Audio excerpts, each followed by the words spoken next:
Hey everyone, we'll be starting shortly. I'm getting everything set up, so please bear with me as I do so.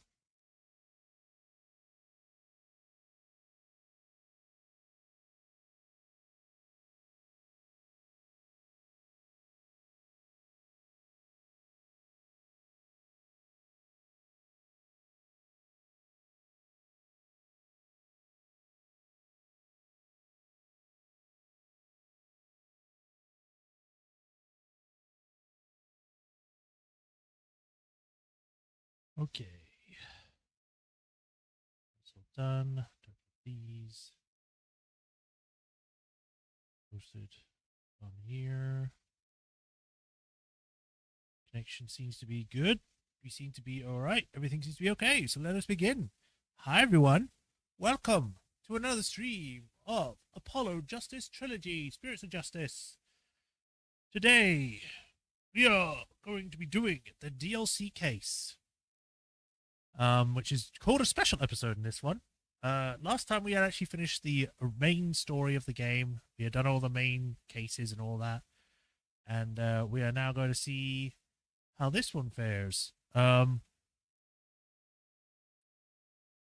pretty much. I don't know anything about it because I haven't played Spirits of Justice before now, so I don't know what the DLC is going to be like, whether it's going to be good, whether it's going to be bad, other than what people have told me that they like it. So we shall see what it will be like today. I had something else I was going to say, but I've forgotten what it was. But I hope everyone's fine today. Hope everyone's had a nice weekend. Oh, right. So before we get into it, there was a thing. Patreon. Patreon has some stuff happening with Apple iOS being stingy. They're like, you cannot have your thing on our platform without paying us. You will pay us 30%. So, yeah, just going to say it straight now. Don't go on the Apple iOS. I don't even know why you're using Apple. Apple is a bad company anyway. Regardless, their stuff is rubbish. So, yeah, whatever you do, don't sign on to Patreon or my Patreon with Apple because now Apple will be taking 30%. So you'll technically, you'll either be charged more or I'll be getting less. I don't know. It's maths. I don't know maths. But yeah, essentially there'll be stuff with that. I'll probably make a post about it and whatever. But yeah, Apple sucks. They're forcing Patreon to do it, so they don't really have a choice in the matter. But yeah. Other than that, we can get into the game. So let us begin. Game time. I don't know. I was going to say something else before, but it's completely escaped my mind. So there's just no point trying to remember because I'll probably end up remembering like midway through. And I'll be like, oh yeah, it was that. Hopefully this DLC just comes with the game because if it's another case of, oh, you didn't buy it like it was with Bioshock, I'm going to be annoyed.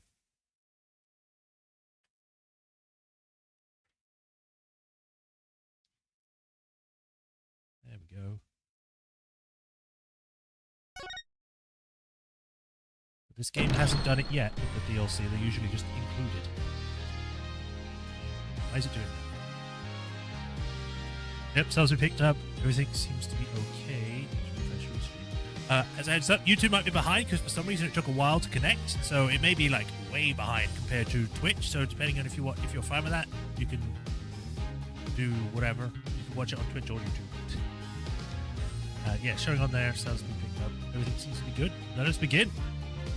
Now, we don't click load game, if I remember correctly, because that would just take us to where we were last time. Instead, we go to Khu'rain game selection. And then spook. Oh, you could... It's weird. You could start from any point. I haven't played it yet. Day 1. Start playing from this chapter, yes.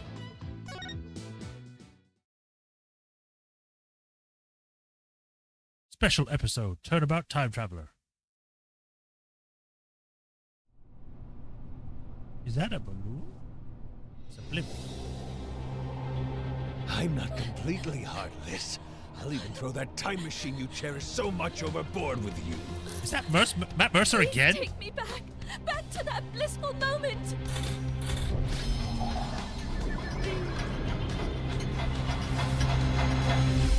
Was that butts?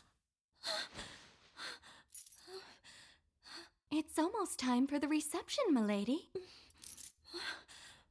It actually really worked.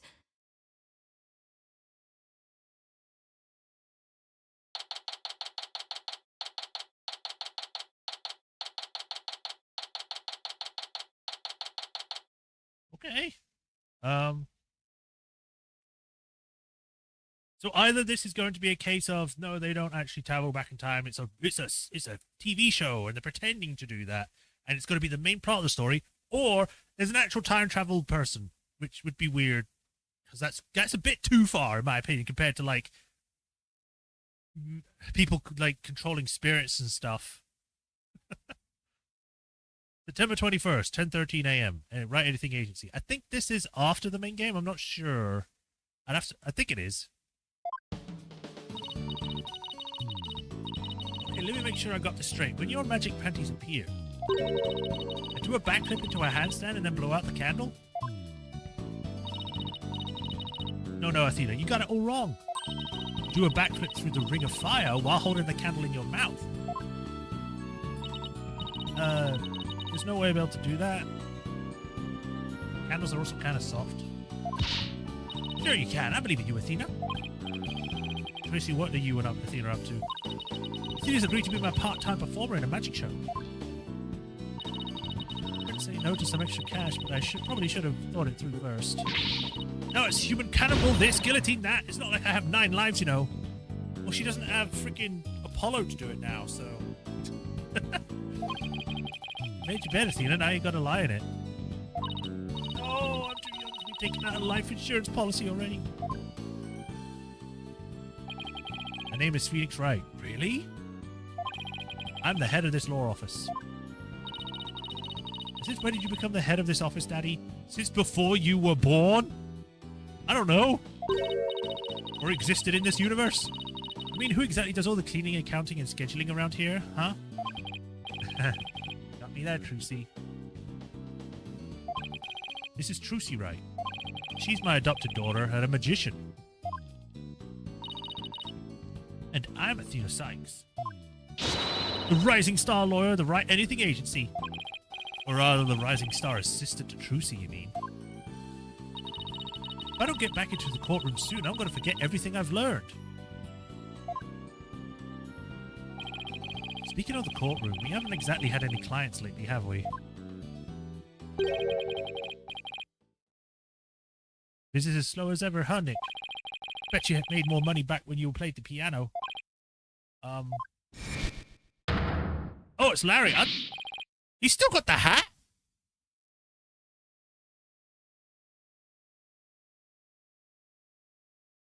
I can't remember the voice I gave Larry. I think it was just like a normal dude.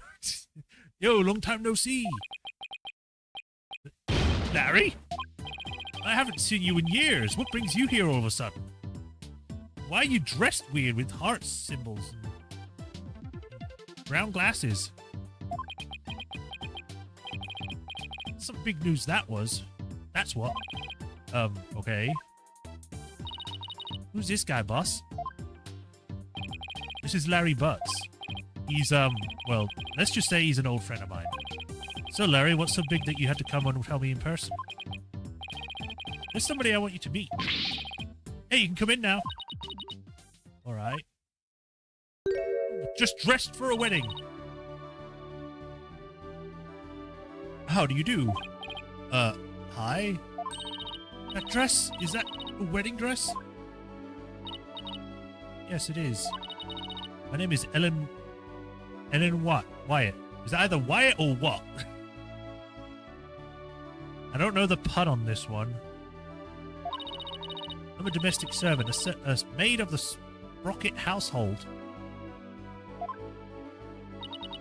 Sprocket? As in Sprocket Aviation? Yes, that's the one. Wow, Mr. Wright, Sprocket Aviation is a really big airline company. All in white? Oh. Oh. Right. That one was so obvious it was easy to miss. I've heard you've heard of Rainbow Airlines, right? They're the one that call RAL for short. Yeah, that does sound familiar. Well, it's run by Sprocket Aviation. I see. But what is a Sprocket family maid doing here in a wedding dress? So actually, we've decided to get married. You what? I'm not so young anymore, you know? You're actually getting married? You? Before Phoenix? I'm thinking it's time to finally settle down. What? You're getting married? No way, I don't believe it. Besides, why would someone as well put together as her choose someone as flaky as Larry? You're kidding, right? Jealous? I don't blame you, but green's really not your color, you know? All right, Larry, lay it on me. I gotta look at everything first. I haven't played this old thing in a long time. Not that I could ever play it to begin with. Considering all the complaints I'd get, I'd guess I'd better just not play it anymore. Spaghetti.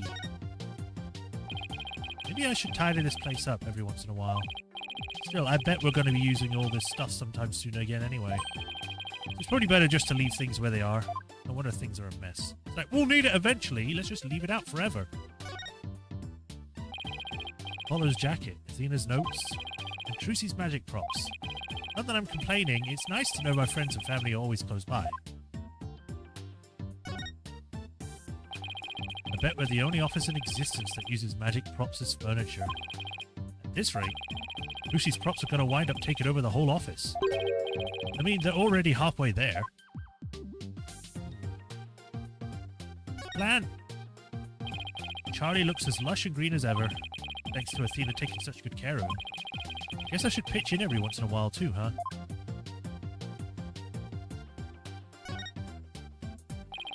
This office might look messy, but at least I've kept all my clients' personal info saved under lock and key. With a glass window, yes. That's what a successful man does, right? Puts his efforts where they count.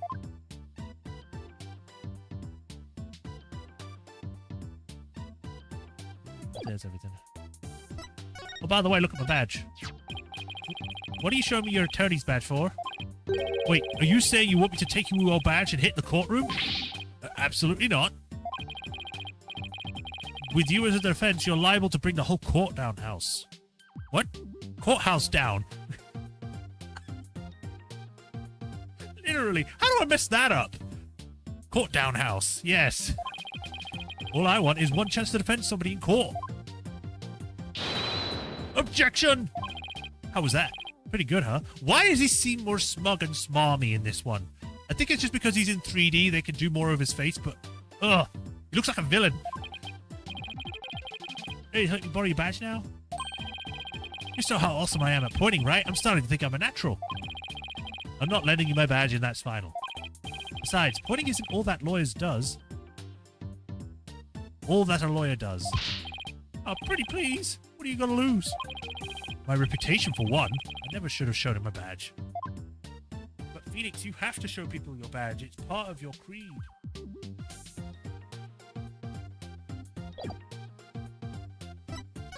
No, examine, talk.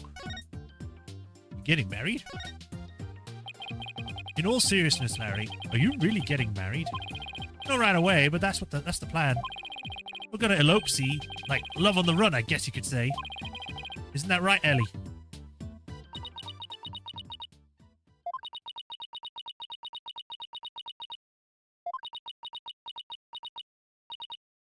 Larry, I do believe there's been a major misunderstanding here.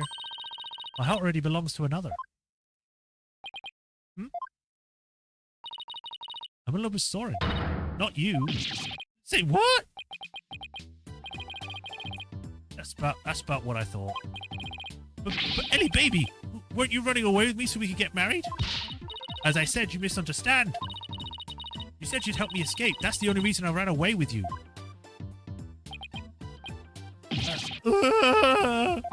This is not happening. I even shook off the police for you, and for what? That's it. If we can't be together, my life is over. I'm gonna end it all. Wait, back up. Did you just shook off the police? Did you say you shook off the police? Yes, we had to, because we're lovers on the lam. Sorry, Miss Watt. Or Wyatt. But can you maybe fill me in on what's going on? To tell the truth, I'm being pursued by the police as a murder suspect. Murder? They think you killed somebody? In that dress? I happened to find a dead body at my reception, so the suspicion fell on me. They had me confined into a separate room. And that's when Larry came along and helped me escape. I'm sorry, but... What? Oh, Nick! Me and Ellie were going all out. We were going to put it on the line for true love! But the police tried to stop us, so we had to scramble and shake them off. Where did it all go wrong? I feel a migraine coming on. Of course, the moment Larry comes back, I get a migraine. Please help me. The police are sure to be intensifying their search. Look, it's even on the TV. More news on the murder suspect, an unidentified man on the run from the police. A photo of the suspect, Miss Ellen Wyatt, has just been released by the police. Sources say that the 21-year-old is suspected of clubbing the victim, 25-year-old Dumas Gloomsbury, to death in the wedding reception hall after her banquet. The two fugitives are said to be highly agitated and dangerous. If you see them... You've got to be kidding me. Oh, brother. I guess this means we're technically harboring fugitives here, huh? Oh, Nick, what's the guy to do? And he's dumped me hardcore. I'm the only one who should be crying. I haven't seen you in ages. Where have you been all this time? You don't know? You really gotta stop living under a rock and get out more. I'm the hippest, hottest picture book author in the business. Maurice Donim. You actually stuck with it. Wow. The last time we met you, you said you were going to do that, but I didn't think you'd stick with the actual whole sting. I can't believe you didn't know what I'm talking about. I'm taking the picture book world by storm. Oh, but I know you. You're the one who wrote Frenzy's Whippity Whip Trip, right? Now that you mention it, I think I did hear something about a one-hit wonder. One-hit wonder? What the heck, Nick? I'll have you know I just created a brand new character to moderate acclaim. He's mildly popular with 18 to 24-year-old women everywhere. Look, you can see his cute self all over this jacket. What, the heart-shaped pork chop? It's her only reference. Yeah, which is a shame. He's not a pork chop! He's the main character of my latest picture book. A lovable little soul who pierces the hearts of lovers with his arrows of war. Cupiglet. Capuglet? Whatever. Cupiglet. You could see his adorable fellow make his debut in Cupiglet's Lovey-Dovey Lark. In stores now. Are you sure? Because I've never seen that book in stores, now or ever. Well, if you ever do see it, do me a favor and buy a copy or 10, will you? But I thought you were taking the picture book world by storm. Anywho, you'll defend Ellie in court, right, buddy? Please, I'm begging you, I didn't murder anyone. I swear I'm as clean and pure as pure white dress. Or as this wedding dress. No Cyclops. Guess that means she's telling the truth. Is that how he tells who he should defend as his client? It's like, oh, wait, there's no Cyclops. I should take you as a client because I won't lose. But helping a fugitive on the run? What am I getting myself into? Probably the most easiest thing you could have gotten yourself into. There's actually one more thing I really need to tell you. I did kill the guy. Oh? You might find this hard to believe, but the truth is, I'm a time traveler. Okay, lady, out you go. Yep, I understand. I'll come defend you in court. You just turn out yesterday, okay? Bye. Huh? I'm not sure I follow. After the wedding reception, I was attacked. I was moments away from my death. But then in that instant, I made a wish upon this pendant around my neck. And I went back in time just before the reception started. Only, this time around, the man who was trying to kill me was already dead. and somehow I became the suspect for his murder. It's as if history had been rewritten. Now, wait just a minute here. I don't understand. Are you saying that... Yes, that's what she's saying. What's going on? Mr. Wright, there are police cars outside. And not just one or two, but a whole bunch. Sounds about right. Daddy, a whole squad of officers has the building surrounded. Why do they have a whole squad for what? For 2 people? They're not, like, going around killing people. What? This is the police. There is no escape. Drop your weapons and come out with your hands up. Nick, what do we do? Heck if I know. I see a bunch of armed officers out there. 1, 2, 3... 44, 45. Wow, talk about overkill. That's what I'm saying, Tina. Listen here, you criminals. Think about what you're putting your poor parents through. I'm sure this isn't how they raised you. Think about their smiling faces and their warm home-cooked meals. Who in the heck are you? A detective? Now, hold on there. Oh, are we gonna get Gumshoe? Hey, you can't go in there. It's too dangerous. Wait! Is everyone okay in here, Mr. Wright? Oh, no, it's Emma. Okay. I was hoping, because we got Larry, I was hoping we were going to get freaking Gumshoe. God damn it. Oh, man. I got so happy. Emma. I'm sorry for all the commotion. So, what in the world is going on?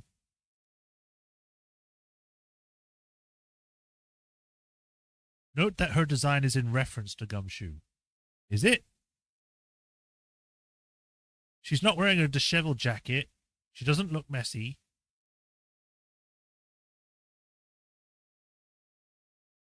I guess maybe the waistcoat?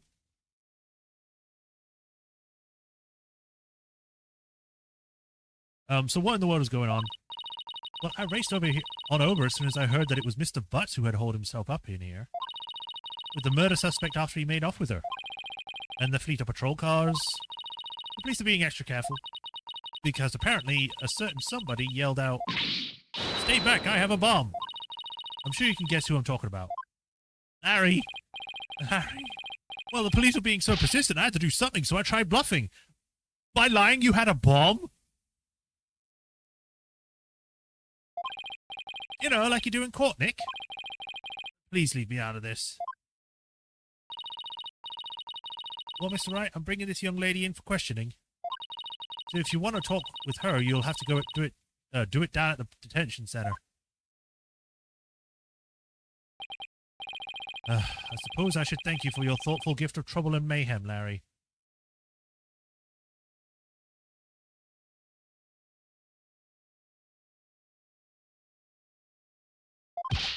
Come on, Nick, we gotta get down to the detention center right away. Listen, Larry, I haven't even decided whether I'm going to be taking on this case or not. But I know you will, because it's you. Guess I've got no choice but to tag along and help, then. Well, the small details are on homage to his design. Also, one of the other designs show her taking after him more as she gets older, especially in investigations. Emma? I mean, in investigations, isn't that supposed to be before Phoenix gets, got kicked out of for using falsified evidence? Or illegal evidence, whatever it was. I think it was falsified. I could look it up later, though. What? And skip out on me? We've only just started practicing your repertoire, you know? Huh? You better stay and practice with Trucy, Athena. A promise is a promise, after all. No! That's cold, boss. You gotta get me out of here. I can't take it anymore. Let's get practicing, Athena. Next up is some training for the water tank escape trick. Yeah, investigations is between the trilogies, yeah.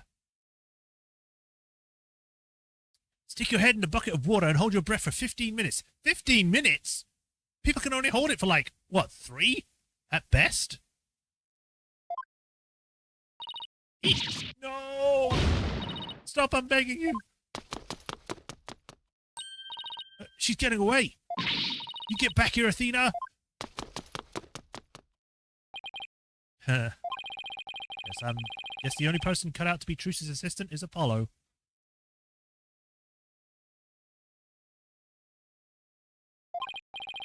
Oh, I guess we better get to the detention center and ask Miss Wyatt. Miss what? White? Whatever. Miss White, some questions. Especially about the whole time-traveling business she was talking about. Surely we'd have to wait some time, though, because she just got arrested.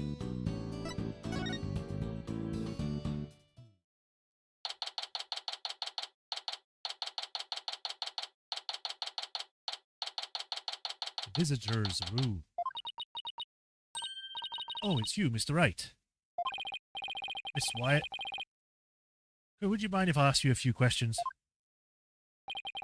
Nick is going to defend you, Ellie. Isn't that great? Larry, I told you I haven't decided yet. What?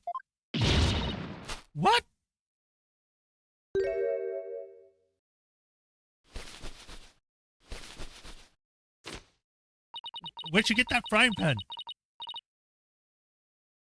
You're not going to take my case? I'm never going to be happy. What? What? Did I do something wrong? I can't do those cries. Miss Wyatt, please calm down. I'm innocent, I tell you. But the police won't believe me. And neither will anyone else. I'm going to die alone in jail cell. Where is she getting these tools? All right, I'll do it. I'll take your case. Just please stop crying. Really? You will? The fact that Larry was the one who brought you to me and had me a little worried, but you don't seem like a killer to me.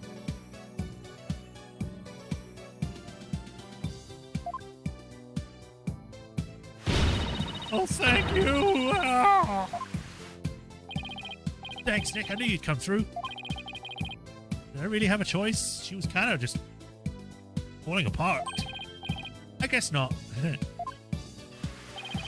In any case, it doesn't seem like Miss Wyatt killed anymore. I don't know why I stopped midway through saying that. Anybody? Plus, it's not like I'm up, it's not like I'm up to my ears in work at the moment. Miss Wyatt, Ellen, let's do this together. Ah! Oh, thank you, Mr. Wright. There, it's gonna be okay. Now, try to pull yourself together. All right, just give me a moment. Oh, that was fast.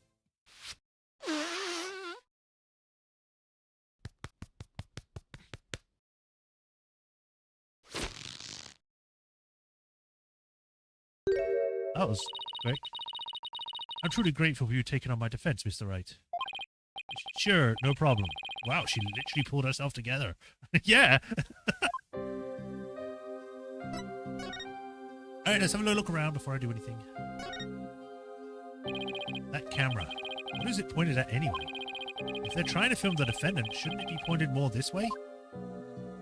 They're looking at the floor. Look at that guard. He's standing right in that camera's blind spot. From that position, I bet he could even doze off and get away with it. Huh. Actually, yeah. He knows how to work the system. This Mike has been here for a long time and looks pretty worn out. This little guy has made thousands of conversations possible. So I'd probably end up feeling kind of sad if they just upped and replaced it. Well, too bad. They're going to have to replace it because it's old. Once things have run out their course, they need to be replaced. Otherwise, they're just going to fall apart. Plus, it looks very odd. Like, you could get a better system that actually has proper sound quality rather than like they're talking through a walkie-talkie. It's filming the mic. Hey, you want to look at my attorney's badge? What can you tell me about this? Oh, never mind that. What about Soren? Oh, Soren. Do you suppose he hates me now? I really couldn't say. Oh, what if he doesn't love me anymore because of all this? She just got random pepper now. Whatever shall I? Oh no, she's got to stop crying again. I really don't think he hates you, Ellen. You don't? Really? Yes, really. Probably. So don't cry. You'll only cause him more heartache if you do. Yes, you're right. As a sprocket bride, I have to hold my head up high at all times. I better really watch what I say around Ellen. It probably gets really hot in there. Probably, yeah. Ellen, please tell me everything you can about the incident. All right. It happened after the wedding reception. I was attacked by Mr. Gloomsbury. Wasn't Mr. Gloomsbury the name of the victim in that news report? Maybe I should listen to what she has to say first, though, before I start asking questions. How dare that guy lay a hand on somebody else's blushing bride? What a creep! Says you! That's rich coming from you. Do you have any idea why he'd attacked you? No, but what? Well, to tell the truth, Mr. Gloomsbury didn't seem very happy about me getting married. Geez, jealous much? What a loser.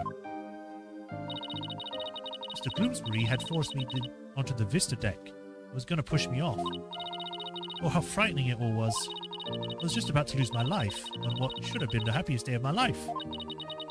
So that's why I made a wish upon this pendant. That pendant? Yes, it was a gift from my husband-to-be, Soren. He said it's a symbol of our love. And so you made a wish on it. Now you may think what I know I'm about to say is very strange, but... I beg the pendant, please take me back to that blissful moment.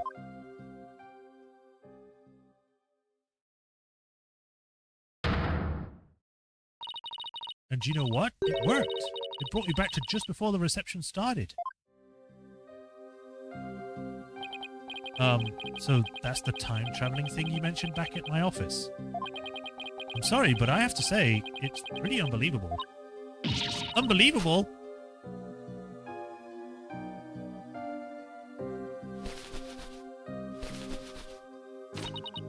I knew you'd never believe me. Nick. Ellie here is an honest-to-goodness time traveler. Don't you believe your own client? The magic of that pendant sent her back in time before the creep could kill her. Sure, Larry, sure. But it's really true, I tell you. This pendant is an important part of the time machine Soren made. I begged it for help, and it really did send me back in time. Is she listening to herself? I even experienced the reception again, even though we'd already held it once before. And during it, everybody there acted as if nothing unusual was happening at all. Could you not cook while we're talking, please? Alright, so when and how did you become under suspicion of murder? Well, after the reception ended, the second reception, I mean. I went back to the reception hall and started cleaning up the place by myself. Hold on. Cleaning? Why were you cleaning on your own wedding day? My last task as a servant of the Sprocket household. I offered to take on the preparation and clean up of the reception banquet. I see. I started to move one of the decorative lanterns in the room, but it was so heavy I lost control of it, causing it to topple over and break open. That's when I saw Mr. Gloomsbury's dead body inside the lantern. So you simply happened to be the first to discover the body, right? That's right, I just came across it by accident. What if? And I'm just spitballing here. She just said that the part she has is an important part of the time travel machine Soren made. What if Soren went back in time because he saw what was going on and killed Gloomsbury for her?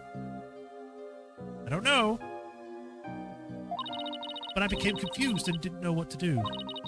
That's when some of my in-laws saw me and jumped out to the conclusion that I had killed him. This Gloomsbury guy tried to kill Ellen, but then wound up dead himself after Ellen traveled back in time? A time machine and a magic pendant. How could any of this be possible? Also, you would think that if you went back in time, you would try to stop that from happening, but instead she just went to the reception? She didn't try to tell anyone? Because she's willingly telling us now. Pendant worn by Ellen, it seems she received it from her fiancé. Ellen, why don't you tell Nick about the other thing too? About that shadowy figure you saw when you were being attacked.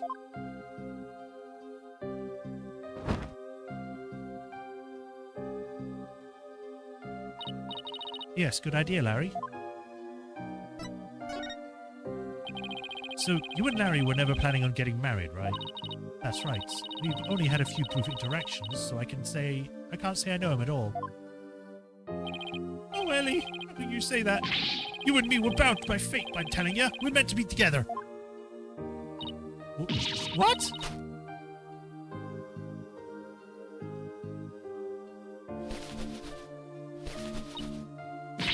You're wrong, Larry. I've never been so right, baby. It's as plain as the goatee on my chin. God damn it, Larry. No means no. Jesus. Larry, don't make me send you to a timeout. Now, can you tell me more about the groom, Ellen? What's he like? Iron? His name is Soren Sprocket. Oh, he's the most wonderful man. It truly is my destiny. Why are you ironing right now? Did you say Soren Sprocket? As in... That's right, the next president of Sprocket Aviation. Wait, he's in line to take over the company? It's nothing but a rich, spoiled brat. Clearly the better choice, clearly. Larry, you and Soren are as different as night and day. There's no comparison. Ellie, you're breaking my achy, breaky heart. So she's marrying into money, huh? Can't believe Soren chose me, a simple house servant.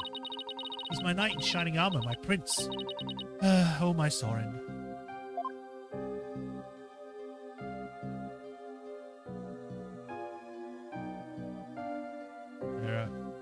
Weird, Revertron. I don't know why your name is suddenly red.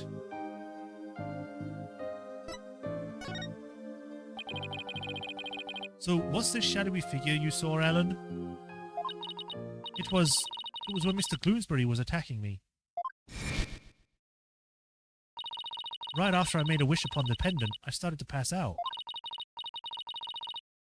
No, I mean, it was grey for all the other times, and now suddenly it's red. But as I lost consciousness, I saw somebody strike Mr. Bloomsbury from behind. Is it going to be a case where she didn't time travel? And like, I said it before, is it going to be a case of like she didn't time travel, this still happened, and then she just got put into a room and then she thought she time traveled? You did? Then that person must be the true culprit. Did you see who it was? I'm afraid not. Have you told anybody else about this? I told some of my in-laws, but nobody took me seriously. They said it was all just a dream. Can't exactly say I blame them. I mean, time travel? Larry, for my peace of mind, please tell me that figure wasn't you. Of course it wasn't. A suspicious third party on the Vista deck when she was being attacked by Bloomsbury.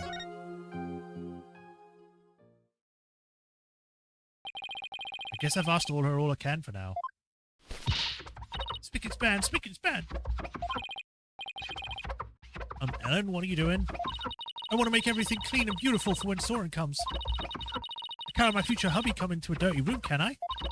It has to be spotless, just like this white dress. Spick and span, spick and span.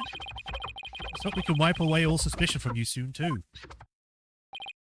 Nick, we better get to the crime scene right away. What, you're coming too? Can you not? Of course I am. If I solve the crime and reveal the true killer with my super sleuthing skills, Ellie might change her mind about me, you know? You never get the message, do you, Larry? Next up, the mooring dock in Sprocket Park. Come on, Nick, let's go. Okay, well, bye.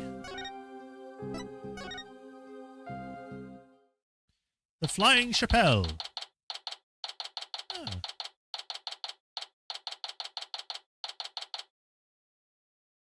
Why is it going to look like it came from, like, the Victorian era?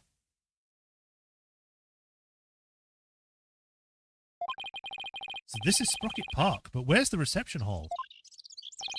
The reception hall? Oh, that's... Wow, looky there. What? What is it? I just spotted me a cute a cute mamacita. Don't wait up, Nick. Hold on. Where's the reception hall? Sorry, Nick. A man's got to stop and smell the roses when they appear. I'm an artist, after all. Oh, miss, yoo-hoo! Oh, God. Immediately goes after a different person. I thought he was going to take me to the crime scene. Oh, well. I'm sure he'll come stinking back when he inevitably gets rejected. I'll just take a quick look around until then. Dog.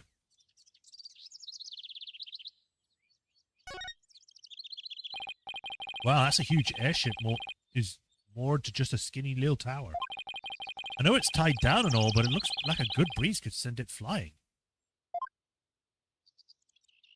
It's a Ferris wheel. Wow, this thing is really banged up. Looking outside, it said it's got damaged by heavy winds yesterday. A big gust sent that bench flying into it. Well, that's what they're saying anyway. I see. The wind caused that, more like a tornado. The repair guy was saying, don't touch, it's dangerous. I see. Thanks for the heads up. Poor guy, looks like it was a lot of work. This random guy just came up and explained everything. So this bench hit that sign, huh? Hopefully it didn't hit a person too. That would be a catastrophe. I guess from now on, whenever I'm walking around outside, I'd better be on the lookout for unidentified flying furniture too. Why do these two have, like, just rackets?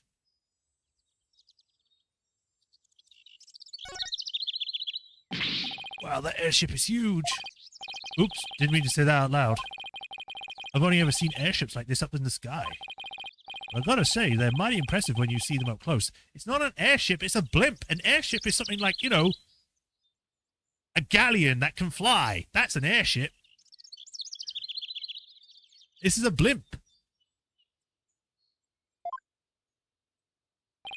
Hey, sorry about that. I actually thought you'd be back sooner.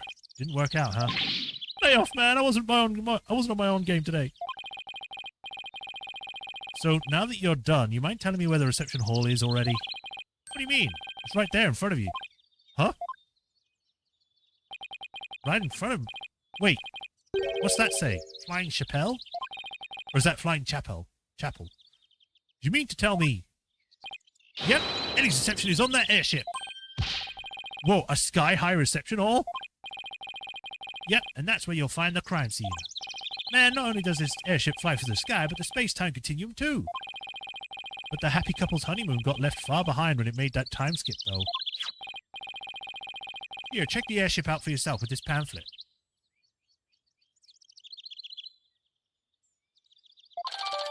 Flying Chapel pamphlet added to the court record. The pamphlet for the Flying Chapel. It includes a brief introduction and diagrams of its layout. By the way, I figured you could use some backup, so I called in some help for you. You did? Yep, should be here any minute now.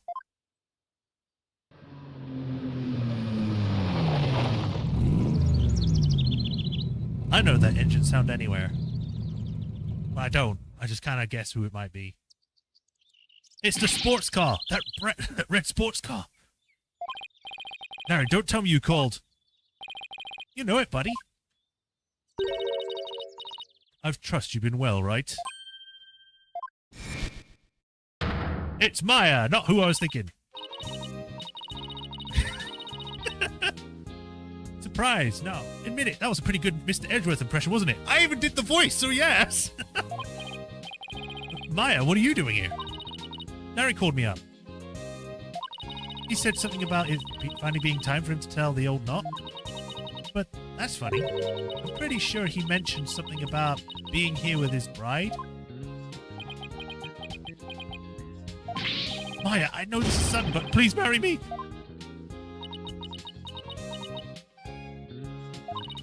Nick, what's Larry talking about? He was dumped by his bride. Well, by his imaginary bride, anyway. She just stole his car. Wow, poor Larry. That's a new low, even for him. But hey, imaginary girlfriends can never hurt anyone, right? More power to him. They hurt just as much as the real ones. This is Maya! I knew you were going to do that. This is Maya Fey.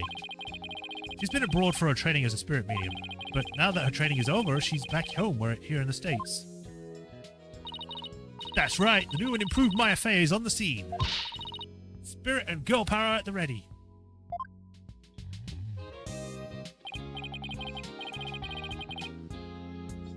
No, I'm just speaking for Larry's experience, because he just makes up all of his girlfriends. Look at you, Maya, all grown up and as cute as ever. Oh, you know what? I just realised something. If I ever get married, I'll miss out on all the fun on always meeting somebody new. And now this is Edgeworth. Huh. I see you haven't changed a bit, Larry. Edgeworth, I figured that car belonged to you. But when did you become Maya's chauffeur? It's nothing like that. I just happened to run into her en route and picked her up. And by run into her, I mean she jumped in front of my car. I nearly ran her down. This is Miles Edgeworth. He's a friend of mine, and the district's chief prosecutor. I heard he's been pretty busy lately. So what brings you here? Wait, don't tell me Larry actually called you up too. He did. However, I have business of my own here at the crime scene. Business? What kind of business? He's the prosecutor? Just so you know, right, I am the lead prosecutor on this case. What, you? Yes. It appears we'll be standing on opposite ends of the battlefield this time around. So I'll be up against Edgeworth tomorrow. But I don't get it, Edgeworth. What about this case warrants the personal attention of the district chief prosecutor? It's a bit complicated, to say the least. In what way? The groom is a member of the Sprockets, a family with immense influence. If his bride were to stand trial in court, it would sully the Sprocket name. So they tried to apply some pressure on the prosecutor's office. Pressure to settle it amicably, right? What do you mean, settle it amicably? It means they're trying to sweep this whole thing under the rug. Wow, Sprocket Aviation really has that much clout? Yes, they have especially strong ties in both the political and judicial worlds. To the point where no one dares to oppose them. Don't tell me that includes you. Don't be ridiculous, right? It's quite the opposite. The prosecutor's office is filled with cowards, as I found out. Every last one of my subordinates was loath to Prosecutor Sprocket. Oh, so that's why you decided to take on the case yourself, right? That's right. I will personally see to it that the justice is served. Where is Apollo, anyway? I always prosecute them to the utmost of my abilities, regardless of who I'm up against. But that is a part of my creed. Nothing and no one can sway me from that. Not even the almighty Sprockets. Right. If they think they can use their influence to bend the truth, they have another thing coming. You know, I almost feel sorry for them. They were only trying to protect their interests. All they got instead was you. Angie, come on, man! How can you prosecute my poor old sweetie Ellie? What kind of heartless jerk are you? I'm simply doing my job. And I'm warning you, right? I won't hold back, not for you or anyone else. Thanks for the warning, Your Righteousness. I didn't expect you to. So, how's it going, Mr. Chief Prosecutor? Busy as always, I presume? Of course, unlike somebody who has too few clients and too much time on his hands. Huh. Guess that explains why your brow is more furrowed than the last time I saw you. Maybe you should learn to relax a little, Edgeworth. Nice try, right? But as always, I have no intention of showing anyone my mercy, including you. As inflexible as ever, I see. Besides, I think I've mellowed out a bit with age. So if anything, those furrows should have smoothed out a little as well. Honestly, Edgeworth, are you really that blind to yourself? Excuse me? He's really self-conscious about those lines, isn't he? Edgeworth, about this incident. Don't forget, right, I'm the prosecutor for this case. Need to remind you that I'm not in the habit of sharing information with my adversaries. Yes, you are, and you have done so in the past, even when you were the prosecutor. Because you searched for the truth. Not, winning a case. No, I guess we are adversaries for now. And you, Larry. Me? I'd like you to come with me. You have a lot to answer for after that little stunt you pulled with the suspect. And And you will be going to prison because you did a bomb scare and you didn't apologize or have any ramifications. So I'm going to see to it that you do get punished. But Edgy, we're all pals, aren't we? Personal appeals won't work on me, Larry. Now come along. Ah, Nick, help me out here. And then he ran over everyone.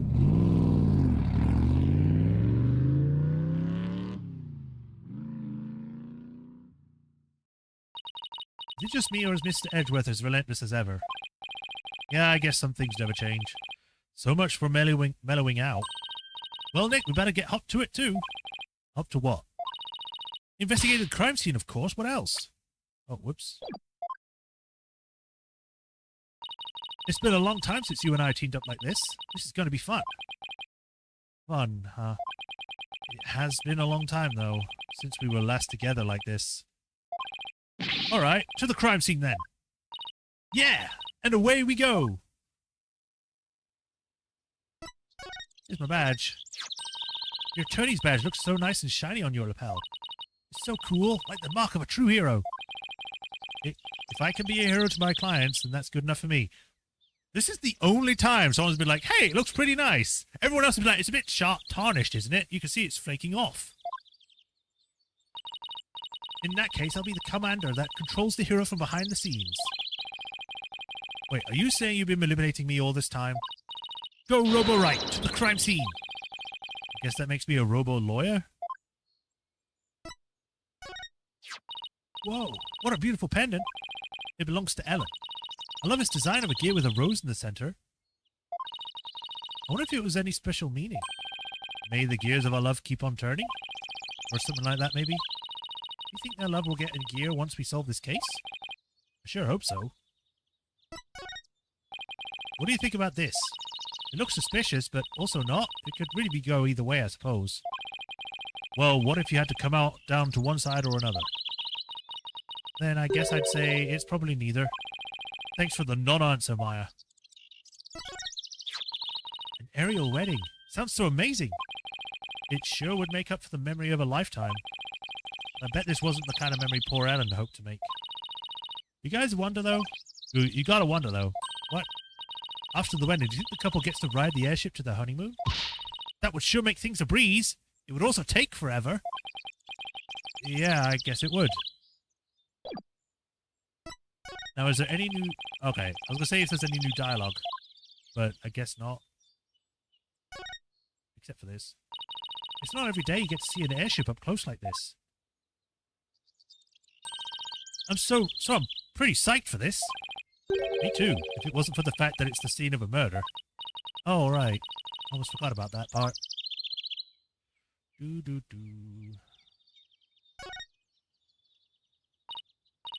Wow, that sign really got smashed up. There was some really high winds yesterday. And they say that the bench was blown right into the sign. Wow. Wish I could have seen that. If you'd been there, you probably would have gotten blown away by the wind too, you know. That sounds kind of fun, actually.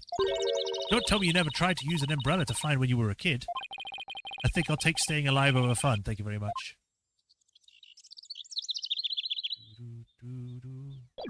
All right, on to the airship.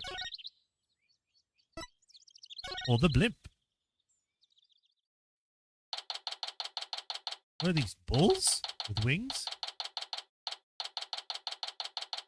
Why am I getting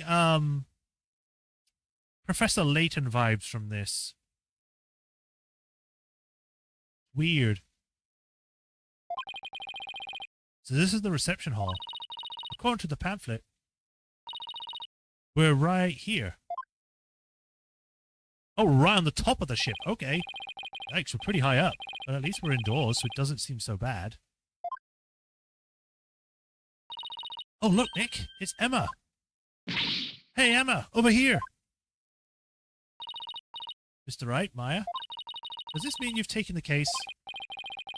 Yeah, that's how things kind of turned out. So do you mind if we take a look around? Be my guest. We pretty much wrapped up our investigation, so go right ahead. Now's a good chance to find out more about the case from Emma, too. Layton crossover playthrough when? I don't know.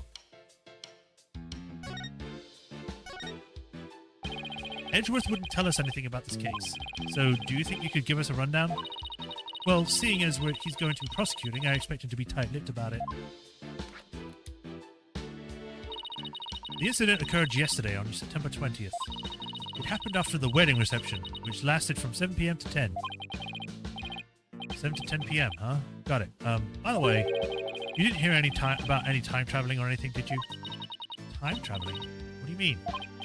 Oh, nothing. Forget it. That's pretty much the response I expected. The victim's name is Dumas Gloomsbury. Dumas Gloomsbury. Too much gloom? It's supposed to be like too much glooms or something? He was a servant in the Sprocket family household. Ellen was a maid for that family as well, so that means the two of them were co-workers? Yes, they apparently knew each other. Mr. Gloomsbury was the lead servant after all. Doom and gloom? Yeah. He was very serious about his work, and he was also a very close and private man. So the other servants called him Mr. Doom and Gloom behind his back. Wow, literally the moment he says it. His name is Mr. Doom and Gloom. If he was the lead servant, he must have been higher ranked than Ellen. What makes the police think Ellen killed this man, a guy who was essentially her boss? We don't know the defendant's motive yet, but the circumstances surrounding the discovery of the body don't bode well for her. And what circumstances are these exactly? Well, some of her in-laws looked like the immediate aftermath of the murder. The suspect was standing in front of the body and with the murder weapon still in her hands. But why would a bride who was just about to start a happy life kill someone? Did the police have an explanation for that? Yeah, about that. They believe the victim attacked the suspect and she was killed when she fought back. So this wouldn't be murder then, this will be self-defense. Or, what's it called? I can't remember if there's an actual word for it. I know there's self-defense, but I thought there was an actual term for this kind of thing. Not manslaughter, because manslaughter would mean that you unintentionally killed someone outside of a circumstance, you know. Oh no! I didn't put the brake on my car! It ran over that person! That would be counted as manslaughter. I think this is just self-defense. I don't know. But why did he attack her to begin with? Well, a mere servant girl was going to suddenly be the wife of the future president. Mr. Bloomsbury must have been more than just a little jealous of her. So this Mr. Doom and Gloom attacked Ellen first? But if she was only trying to protect herself, wouldn't that count as justified self-defense on her part? Nick? It would. There's a good chance she'd be acquitted if we could prove that, but... I wonder what Edgeworth will have up his sleeve to counter that claim. But wow, a servant girl marrying the future president of such a huge company? It sounds like a modern-day fairy tale. It does, doesn't it? Thing is, not everybody was on board with their union, apparently. Of course not. A nobleman marrying a commoner? The scandal. So what was the murder weapon, Emma? This clock was a secret mechanism built into it. It was on display here in the reception hall. The suspect was holding this when the murder was discovered. So the victim was clubbed to death with this, huh? But that's funny. There's no blood on it as far as I can tell. Maybe it was wiped off in an attempt to tamper with the evidence? But there was definitely a luminol reaction. And it matches up with the shape of the injury, so it's got to be the murder weapon. What a funny-looking clock. They call it the timekeeper. The idea is that it's a time machine. Oh. Every time the couple sees it, it'll bring them back to the memory of their wedding day. Time machine, huh? Come to think of it. Ellen said her planet was part of a time machine. I wonder how the secret mechanism in this thing works.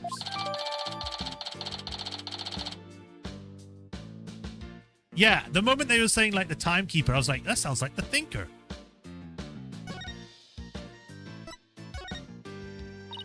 The suspect never had any family or relatives to depend on, so she was working as a live-in maid for the Sprocket family to support herself. So a maid with no family or fortune was set to marry the president's son, huh? I guess it's not a surprise that ruffled a feather or two. Yes, apparently the groom's parents and all the others' relatives were strongly opposed. But that didn't stop the young couple from deciding to go ahead with their wedding. Love flourishes in the face of adversity! Oh, is that how it works? Yep, if you ever have any questions about that, love, just ask me. I'm a qualified expert. I spent all of my spare time in Khu'rain watching soap operas and TV. I'm not sure that's enough to make you a qualified anything, Maya. Oh, by the way, I heard the suspect faced her fair share of harassment, too. And from the sound of it, it got pretty ugly for her. Even though this incident could cause a huge scandal for the company, it might be a boon for those opposed to their marriage to begin with. After all, with Ellen's arrest and everything, the marriage is most definitely off now.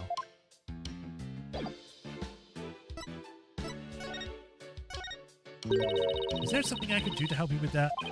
Actually, I was hoping it would help me move my investigation along. Sorry, but that's not going to do much for you here, I'm afraid. That's too bad. Oh, don't look so glum. You have to keep a positive outlook. Why don't you take a break with something sweet? I highly recommend snackoos myself. You want to try some? No thanks. I appreciate the offer, though. Why not? If someone offers me something, I would try it at least once.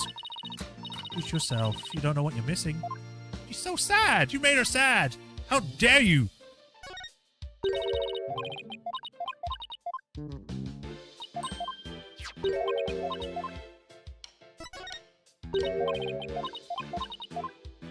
Proceeds to offer crack.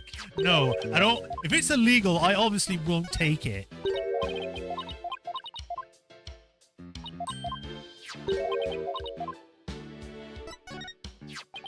So you're sure this is the murder weapon in this case? Positive. The shape of the victim's injuries and the shape of this clock are a perfect match. I see. I dare say that if somebody were to get knocked out over the head with this thing, it'd more likely cut off their future than send them to the past. I can't disagree with you there. Alright, time to look around. The big elephant in the room, or in this case a bull. Whoa! This must be the lantern the body was found in. Ellen managed to move it quite a ways. Looks like a cow, but it's pretty badly broken.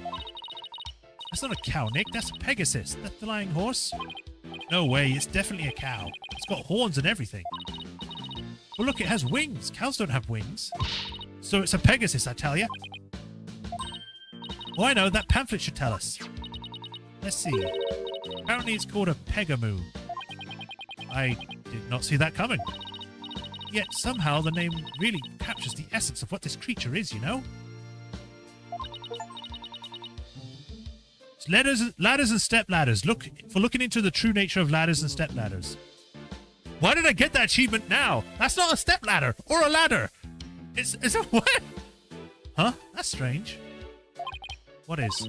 Well, this Pegamoo is definitely a male Pega bull, right? I guess because they were arguing about different things. So I guess that makes sense then in that context. Well, this Megamoo is definitely a male Pega bull, all right?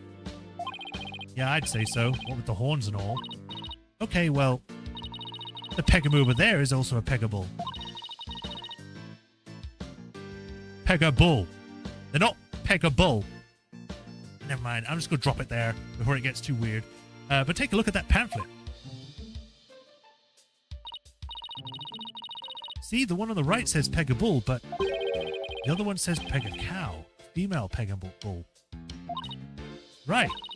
The pamphlet goes on to say how they have Pega moos for the happy couple. Why are we talking about this? It doesn't matter.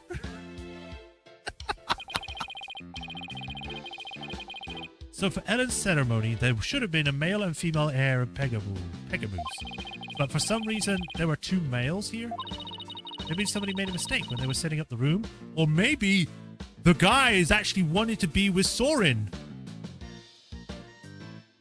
They wanted to get a gay marriage or something. I don't know. I don't believe a fancy place like this could make that kind of blunder, though. In any case, we better check out this thing out.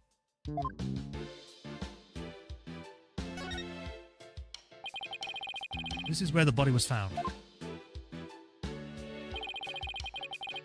And the first person to find it was Ellen. Emma, what can you tell me about the condition of the body was in when it was found? Let's see. The victim was apparently hit on the back of the head. Here's a photo of the scene as we found it. Photo of victim added to the court record. Let me take it again, apparently. What do you think this is, Maya? Looks like a flower petal to me. What an unusual shape for a flower petal. I clicked nowhere near that, but sure. Do you suppose it's from one of those flowers here in the reception hall? No, I don't see a single flower like this at any of the tables. I wonder where it came from. Light bulbs. Thinking about the light bulb? Okay.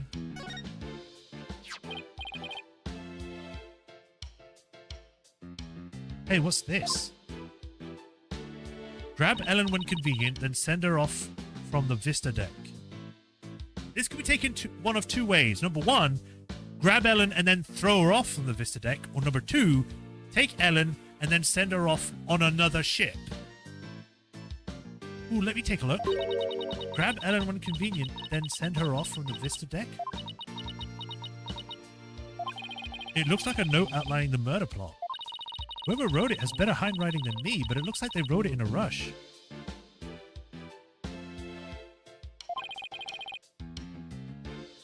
And why do you say that?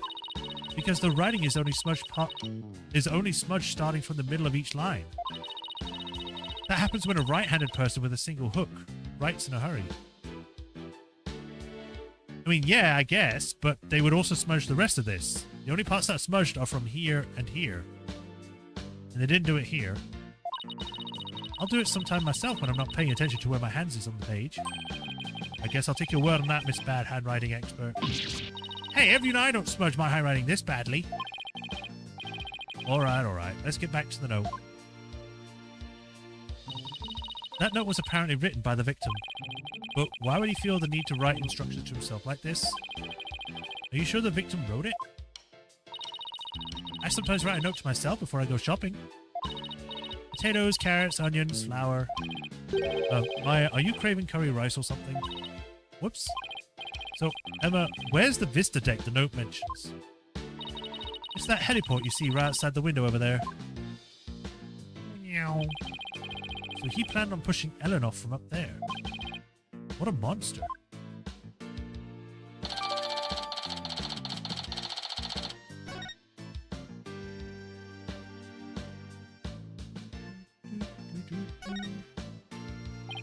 Did this come from the lantern? It's covered in blood. Maybe it got on there when the killer was putting the body in the lantern? Can we imagine going to open a door and find the knob covered with blood? That'd be bloody awful, to say the least. Guess that about does it for the lantern. Meow.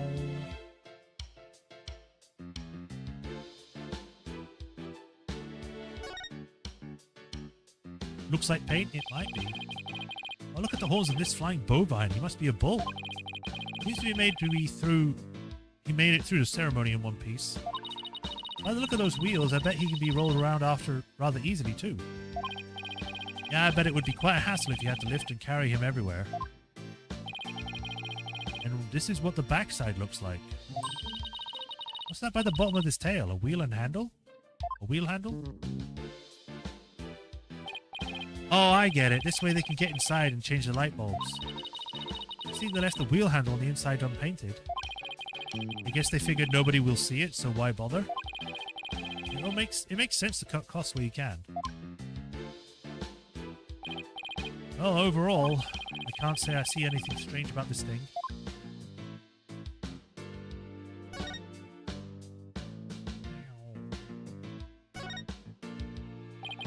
This is the sweetheart table where the bride and groom sit. Will they gorge themselves on the wedding feast, you mean?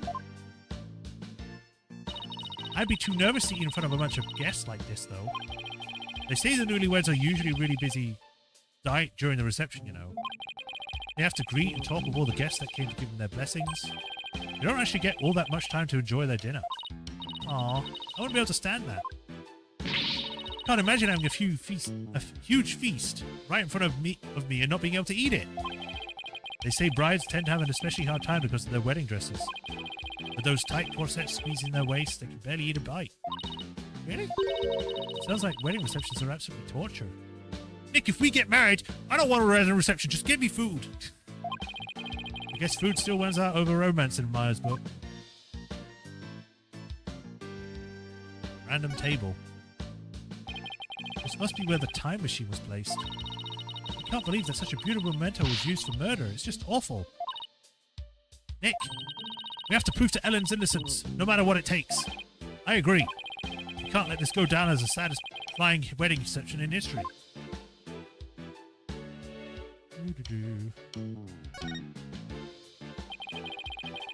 So that's the Vista deck out there.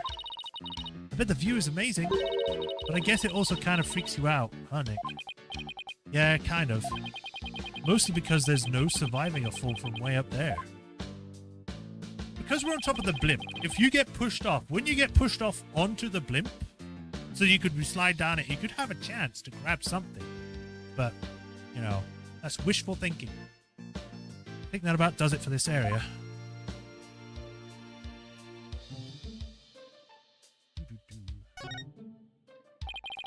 It's a hot air balloon, a symbol of humanity's ambition to take to the skies. It's kind of a romantic notion, don't you think? Yeah, but I just noticed that it doesn't seem to be tied up to the ceiling all that well. I'm sure it's fine. Please don't let it fall on my head.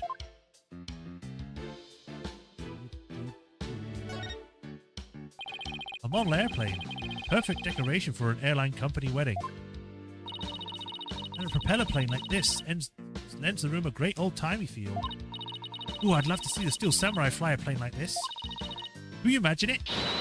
Oh, the Steel Samurai zipping through the clouds over Neo Old Tokyo. If Sprocket Aviation ever becomes a sponsor of the show, I could see it happening. Why didn't I think of that? I'll go suggest the idea to them later. But please at least wait until after the trial is over. Do you have like a direct line to the directors or something? I know you know the actor, but you don't know the directors. They were different.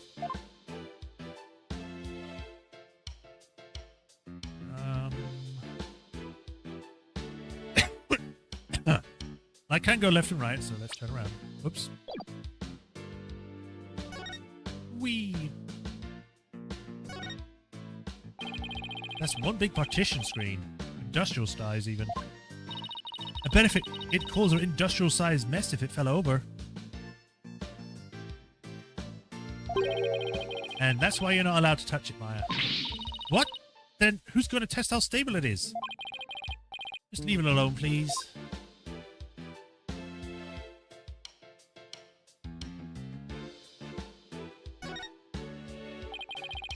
It's a fog machine for the reception. Why a fog machine? Pretty cool, huh? Don't you dare touch it! Aw, sport. That's because I know how you operate. Book? It looks like a business card wallet. I wonder whose it is. That face looks awfully familiar. Yes it does. Guess I'll bring it to him later. Business card holder with a peculiar yet suspiciously familiar imprint on the center.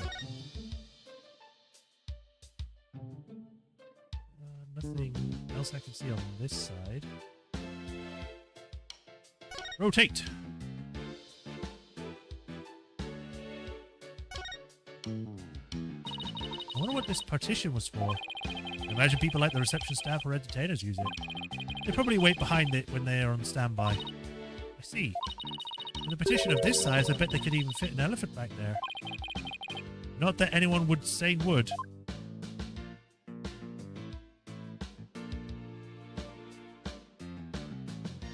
There's another one.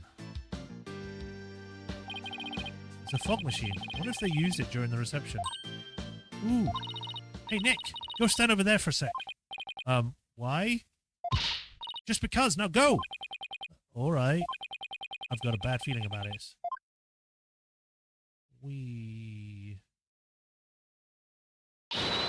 Fogmaster 9000 on! Maya, no! Huh? Oh, nothing happened. Looks like it won't work without some dry ice. Darn it, all I wanted to do was surround you in a thick cloud of smoke. Fog machine, enter to the record. Utilizes dry ice to emit a large amount of thick vapor-like fog.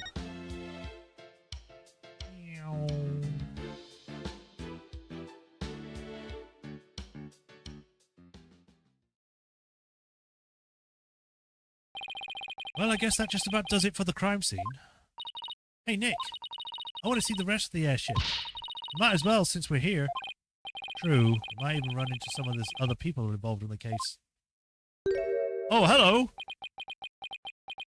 You definitely look like from a Professor Layton game or something. Nick, how long has that guy been standing there? I didn't even notice him until just now. Excuse me, are you with Sprocket Aviation?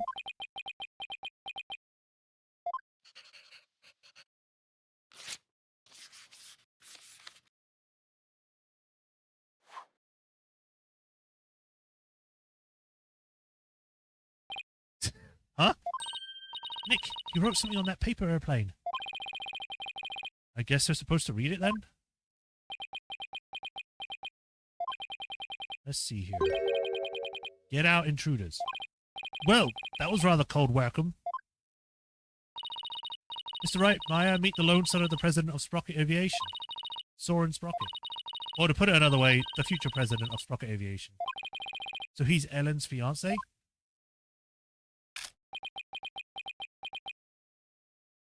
And he doesn't talk at all.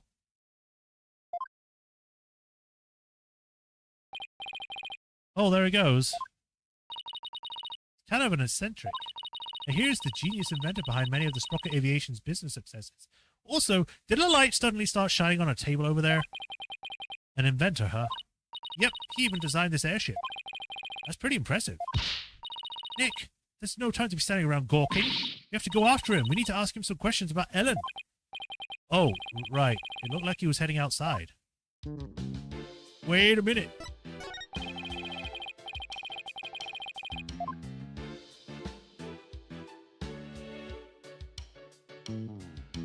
Did it stop? I swear there was a flash over here. All right. To the mooring deck.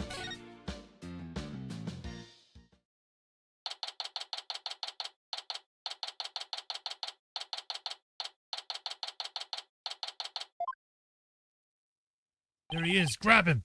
There he is. Yeah, there he is. Excuse me, could we talk to you? Excuse me, do you mind if I ask you what you're doing? He's playing.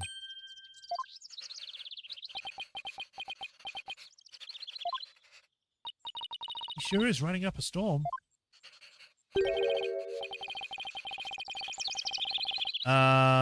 Voice, theoretically, matter can retain its form even as it crosses the event horizon. I don't know his voices yet. Let's see what he has to say about Ellen. It is possible if an enormous change in mass could be detected at the observation point, and theoretically, matter can retain its form even if it crosses the event horizon. Okay.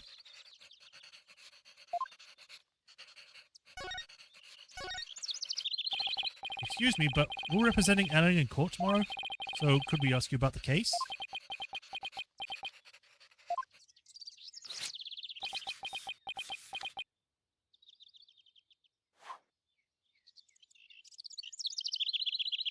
No. Ow! What the? Not interested. Not interested? How can you say something like that?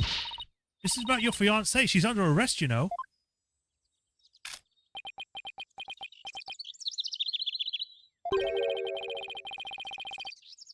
The diameter of the amount of energy necessary to move comprised of that amount of is.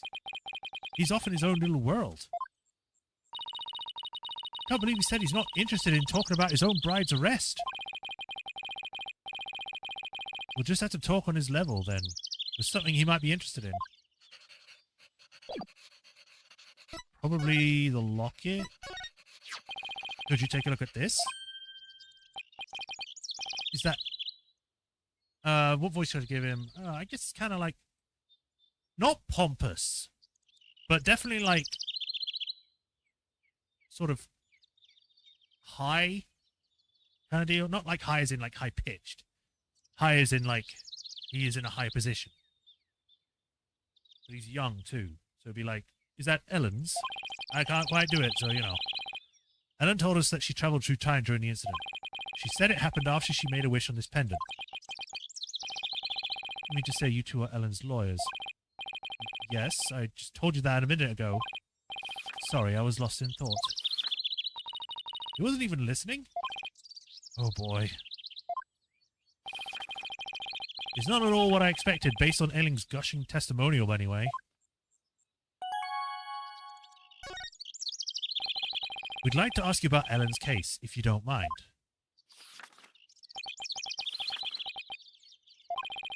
I don't know a thing about it, so why don't you go ask the police? In other words, not interested. This guy's the worst. How do I feel sorry for Ellen? In that case, can I ask you about how Ellen traveled through time? Go on. Guess that got your attention. So, is time travel really even possible? Yes, it is possible. Alrighty then. At the same time, it is also impossible. The pendant I gave Ellen is not supposed to operate as a time machine by itself. What do you mean? The timekeeper, that clock we had displayed in the reception hall, that is the body of the time machine. The pendant is simply a part. That clock was the murder weapon, wasn't it? But it's a time machine too? What Ellen experienced is akin to travelling down a road by car key. Physically and metaphysically, it should be impossible. Unless, maybe the quantum system inside the pendant somehow accidentally interfered with the natural flow of the fourth dimension? We're losing him again. Maybe we better ask him something more about the time machine. So, you've been researching time travel, have you?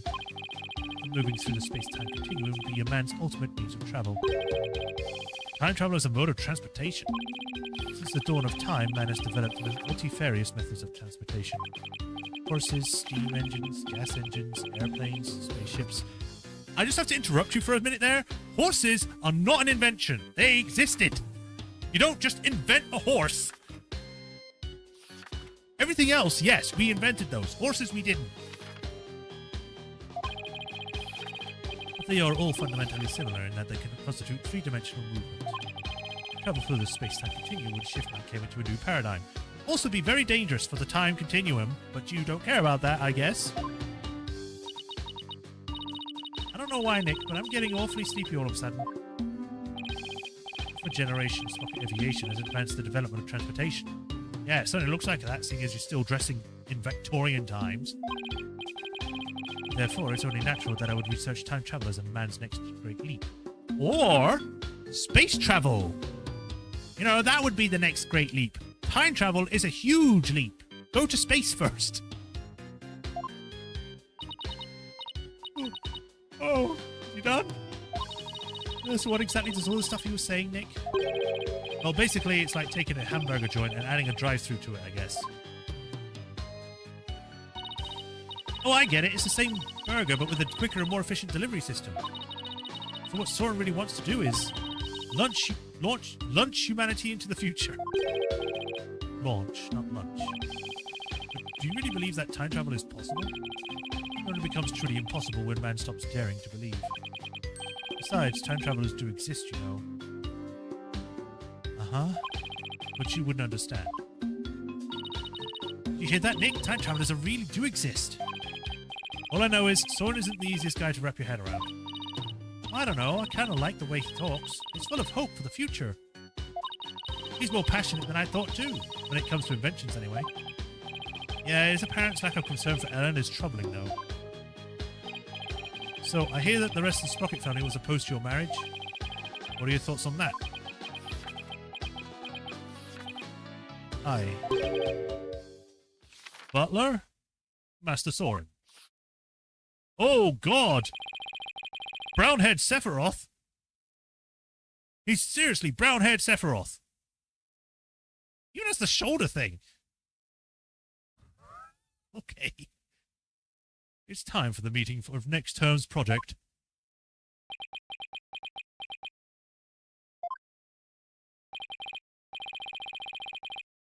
What is this? Daydreaming about your inventions again?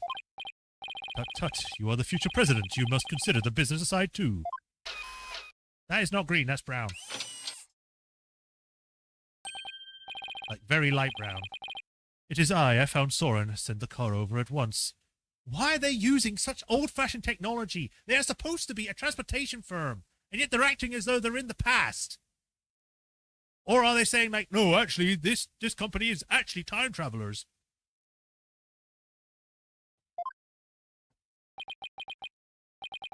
I'm not interested.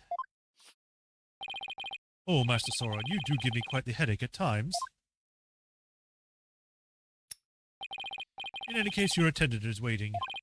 Please go to him now.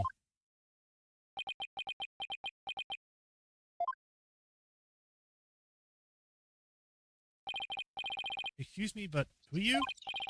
Oh, where are my manners? My name is Pierce Nitchity. Pierce Nitchity? I always said, like, Pierce Nobody. I was like, what? Pierce Nitchity. I don't know what. Pierce. Please? I don't know. Please call me Pierce. I am the Sprocket family butler. Nick, a butler. Persnickety. Oh, right, yeah. I didn't know they actually still existed. I thought they were just on TV and stuff. No! Butlers and maids still do exist. And who might you be if you don't mind me asking? Oh, I'm Phoenix Wright, Ellen White's lawyer. And I'm his assistant, Maya Fey. I'm a spirit medium. Oh, so it is you. I am most grateful to you for taking on Miss Ellen's defense. You have my sincerest thanks. But don't mention it. So, hey, speaking of the case... Oh, one moment, please.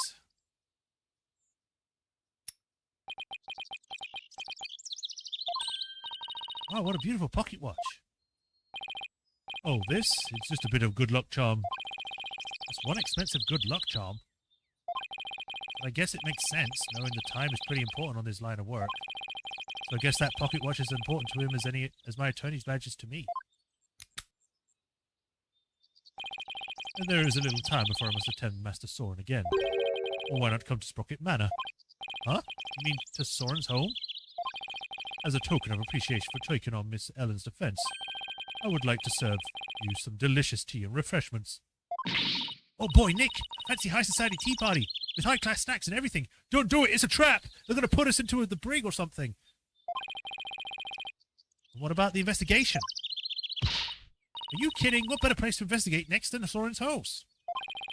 I don't know. Do you really think his house is going to save us any new leads? Of course it will. I say we take the butler up on his kind of offer and go to Soren's place.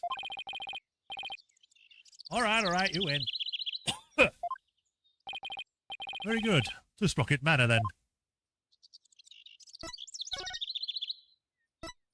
The foyer. Oh, it's fancy, definitely.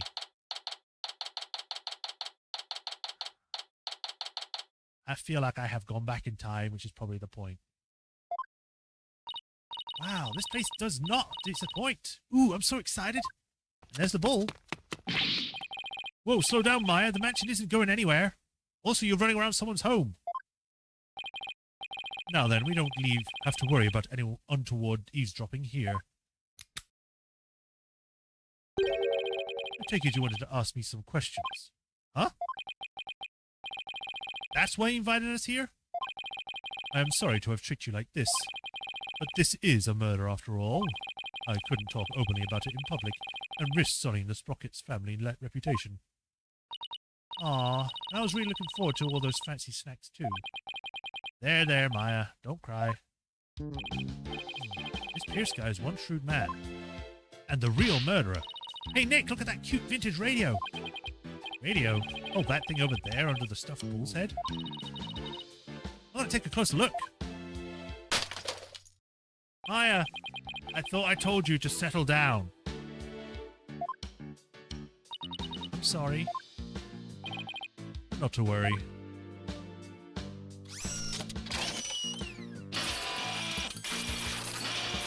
Okay.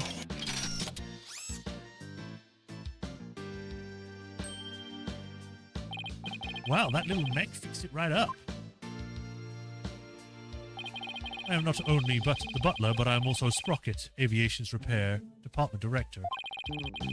One might say that the patching things up is my specialty. That was incredible. What is that little doohickey on your shoulder anyway? He sure looks evil. He's literally Sephiroth. He just... he finds out his mother is an alien and he'll go crazy. Just you watch. It's my fixer-upper shoulder mech. This Master Soren made it for me. There's too many features and functions to effectively enumerate at the moment, though. That's so cool. I wish I had one of those. Fixing things is a simple matter, but fixing people is a different matter. Just wait till he's not the killer.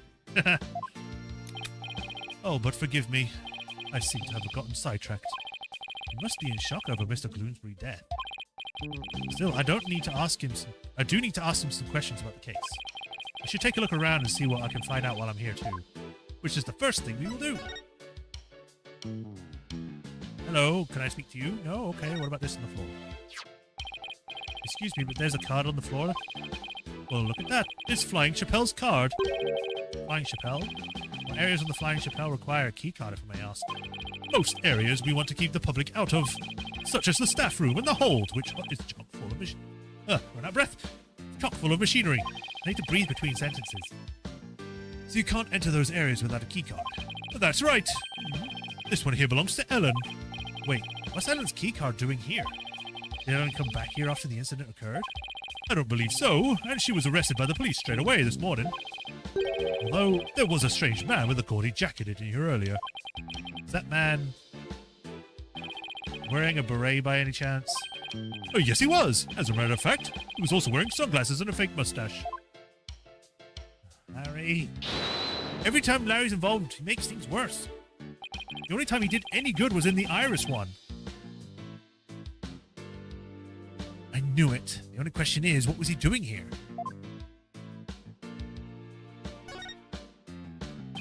Oh, are those pictures of the wedding reception? Yes, I took them with my trusty camera here. Do you mind if we take a look at the photo? Be my guest. Take as long a look as you need.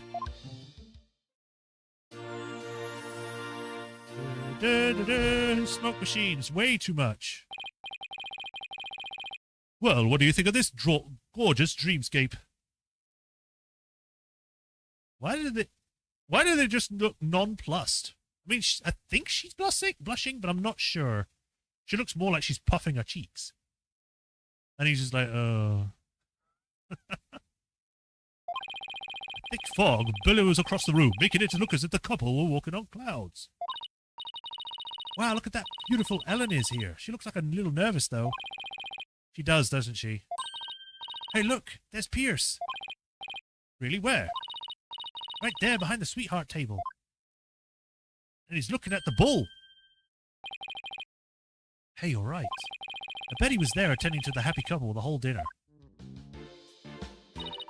So, what do you think, Nick? Does anything in this photo stick out to you? No, not at the moment, anyway. Hey, Nick, if Ellen really did travel back in time, do you think this photo is of the second reception? You know, after the time jump?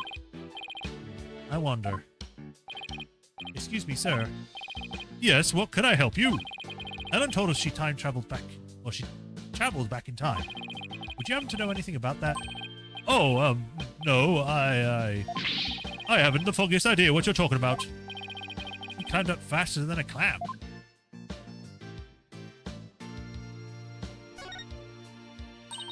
Hey, Nick, now there's a real lady. She's dressed like an air hostess. Which I guess is the point. She looks smart as a whip, doesn't she? This is Phoenix talking. I'm doing the wrong voice. I wonder who she is. We didn't see her on the airship. That is Selena Sprocket, Soren's elder sister. Beautiful and capable, she was a great lady. Was? Soren's sister? I think I see the resemblance. Maybe I'll show Pierce this photo later and ask him about her.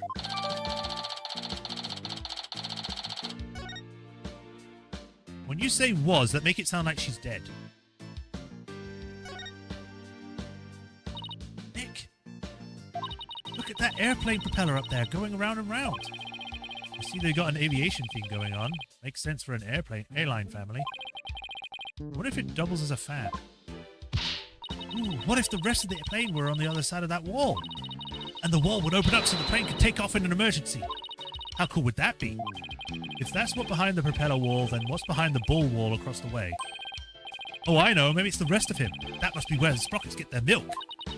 Nick, first of all, that's a beef cow. And second, bulls don't make milk. Oh, right. That's what I get for trying to play along. She should have just played along with us. Oh, come to think of it, there was a bull logo on the side of the Flying Ship Chapel, too. The president of the company must have the thing for cattle. The bull is the lady, is this, I read that part at the same time I said the lady, is the symbol of Sprocket Aviation. Be as strong and as steady as a bull. That's the company creed, you know. Probably for all the back-breaking labor they put their employees through. Why are they moving so stiffly? Are they robots? Like mechanical constructions? By the way, that bull logo on the Flying Chapel, the one with the rainbow wings. His name is Rainy the Rainbow. Get it? Oh, I get it. He's a rainbow-colored bull. What's wrong with me? So he's a rainbow, right? What a memorable name, huh, Nick? Yeah, for the lameness of the pun.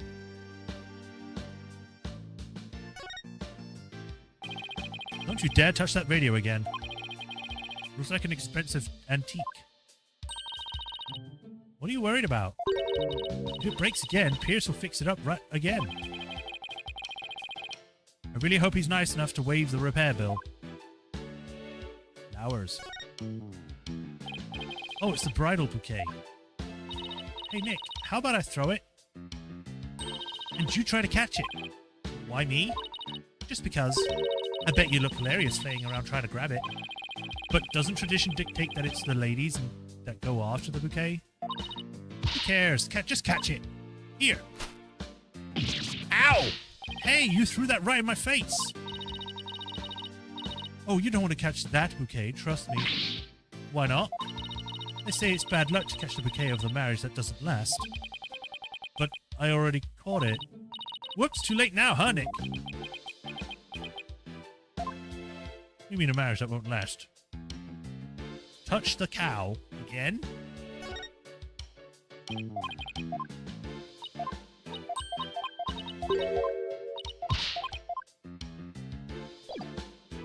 Alright, let's have a talk. About the incident Miss Ellen was arrested for. Do you think she did it? Well, I can't prove it yet, but no, I don't think she could have done it. I guess you could call it a gut feeling.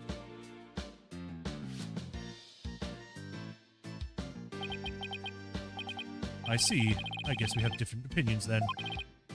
Do we now? The prosecution says that when Mr. Bloomsbury attacked Miss Ellen, she fought back and ended up killing him. I agree with this perspective. Or rather, that is the consensus of the entire Sprocket family.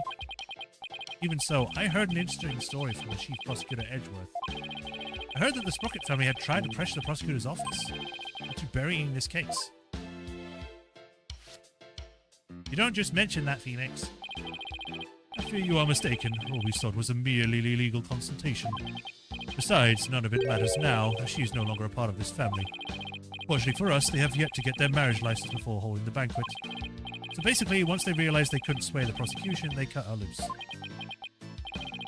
I realize how colourless I must sound. My duty is to protect the Sprocket family, and more specifically, Sprocket Aviation's future and Master Soren, whose genius is essential to the company. I will do anything to achieve that goal. That is my job as the Sprocket family butler. You know, I think Pierce and Mr. Edgeworth would get along really well, don't you think? Also, it's quite obvious, or it might feel that way at the moment, that this guy probably set it up so then she wouldn't get married, so then he's protecting the line. Yeah, I could easily picture Edgeworth as a butler. Oh, and by the way, I suppose I should tell you about this as well. It's about when the members of the extended family and I discovered the crime.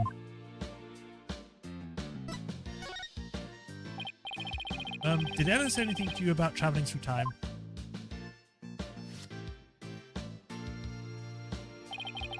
She must have been delirious. There is no need to take such a claim seriously.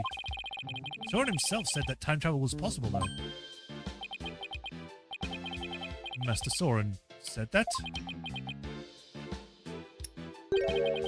It sounds like he is still stuck in the past. He's psychologically stuck, I take it.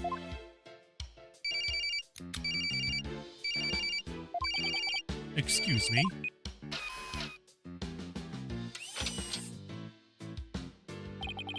What is it? I see. I believe I told you the madam will be having milk tea. Still, have lemon slices at the ready just in case. You must not disappoint her, understand? We sure are busy. All in a day's work. Still, we really do need Master Soren to start focusing on the business side of things soon. Could you tell us about that thing you mentioned about Soren's past? There is something in Master Soren's past that he wishes he could change. Please forgive me. This isn't something I should be sharing with strangers. Now I really want to know about Soren still hung up on. It was some time after the reception. Some of the Master's relatives and I went to clean up on the reception hall. And that is when we saw it. A woman standing in front of the victim with a bloody murder weapon in her hand. It was none other than Miss Ellen. But Pierce, it wasn't like what it looked like. That's right, she just happened to find the body. I do not know what Miss Ellen has told you, but what we witnessed was unmistakably the moment immediately after the deed had been committed. And that is what I told the police who came in response to my call. I see. So Pierce was the one who reported it to the police, huh?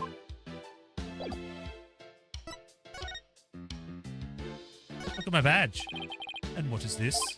Just wondering if there's anything you can tell me about it. I'm afraid not. I see. Time is money, as they say, so perhaps you should learn to spend it more wisely. Right. Good advice, but his chilly attitude has given me some serious goosebumps.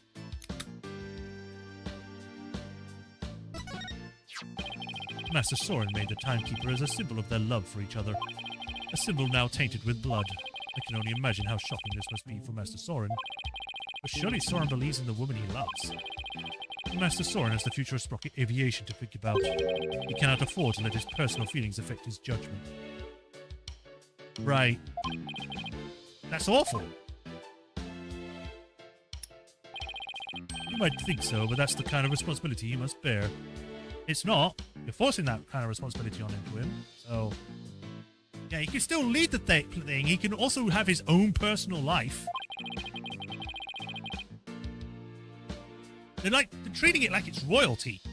Or, you know, it's the 1980s. No, it's like, again, it's like Victorian era. No one treats people like this anymore. At least they shouldn't. Most people that are in this kind of business are sociopaths anyway. All because he's in line to be the next president, huh? Sounds like it's not going to be easy to find out how Soren really feels about anything. Listen to this.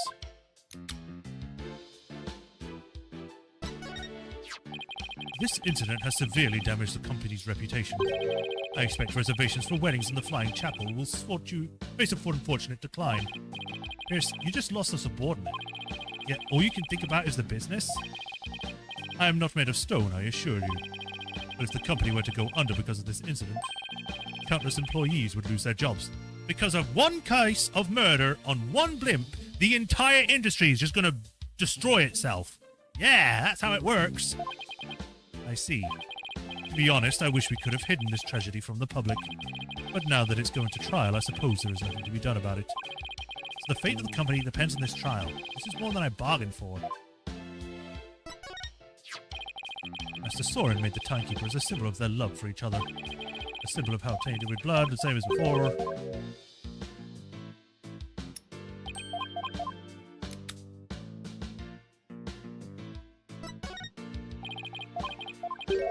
Not going to say anything about the bull, okay? Bloomsbury, how could he do something so deranged? It is truly a shame. As a servant, he was a cut above the rest. Mr. Bloomsbury worked under you, correct? Were there any signs that he was going to do anything like that to Ellen? No, he gave no indication whatsoever. If only I'd realized what he was up to sooner. I see. And yet they're still saying that she's a murderer when she acted in self-defense. That isn't murder, it's self-defense. Okay. Okay, same response. Nothing with this. Just checking. Blah, blah, blah, blah. Nothing about the steam or a cloud generator. I expect reservations for the same as before, so that's why I could skip it. No! God damn it! I clicked the thing and didn't do it! Pierce, the woman in this photo is Soren's older sister, Selena, right? I don't think we met her yet. Yes, about that. He seems hesitant all of a sudden. If you wouldn't mind, could you tell us about her? Oh, all right. Very well. She's a big part of Master Soren's past, after all. Soren's past? Master Soren will become the next president of Sprocket Aviation. However, this wasn't always so. Miss Selena Sprocket, Master Soren's elder sister, was next in line. So why isn't she becoming the next president? Because she died in a car accident. What? I had no idea. Actually, Master Soren was also in the car with her at the time of the accident. Losing the sister he loved right before his eyes devastated him. Everything seems to happen with that cars in this game. Ever since then, he has buried himself in his research on time machines. He also became a quiet and meticulous, almost compulsive note-taker around then. He seems so stiff and robotic. I had no idea he was carrying all that around inside him. Master Soren has abandoned the company business and spends all of his time on inventions. As the family butler, I am truly concerned.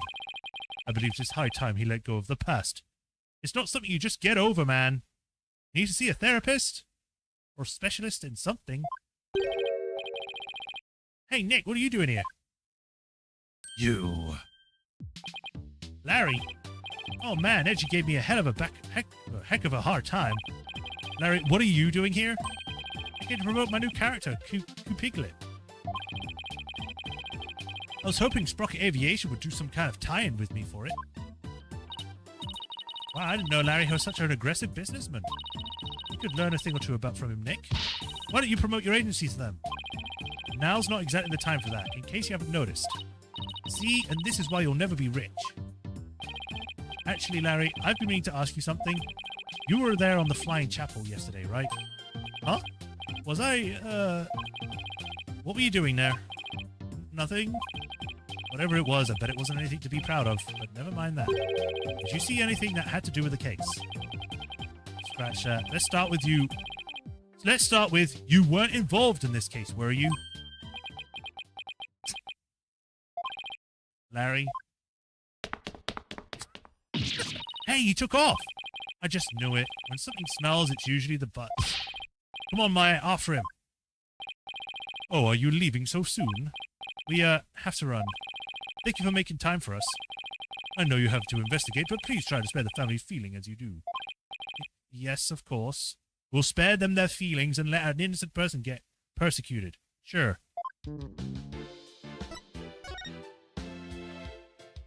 Now, is it going to be at the mooring dock?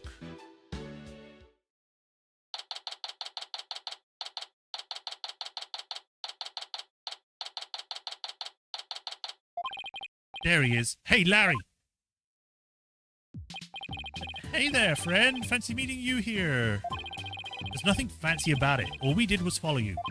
So, tell me, Larry, why did you run away like that? Huh? Me? I don't know what you're talking about. A lot of inspiration from my new picture book hit me and I had to run is all. It's like a epiphany, you dig? Right. He's just gonna keep on playing dumb, isn't he, Nick?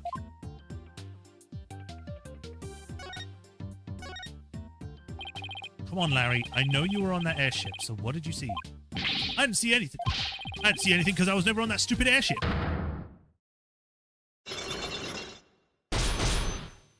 I don't need these Cyclops to know this. Cyclops. You say something? Spiritual power of this Magatama allows me to see these mystical locks that appear to someone that has been trying to hide something from me. They're called Cyclocks, and when I see them, I punch the person in the face with the Magatama to try my hand at breaking them. If I can unlock them, I'm sure I'll be fine to get the straight answer out of him. Take that!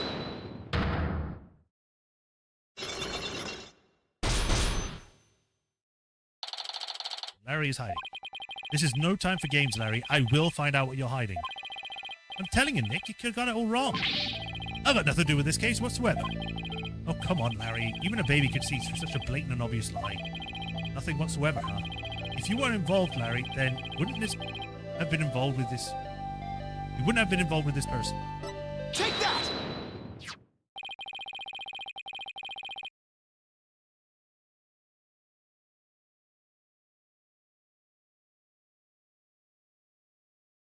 Sorry, there's the thing in the way. You're the one who brought Ellen to my office in the first place. And all those cops... Nothing to do with the case whatsoever. Isn't going to cut it this time, Larry. If you have to lie... I was about to say, if you have to die, at least do a better job of it.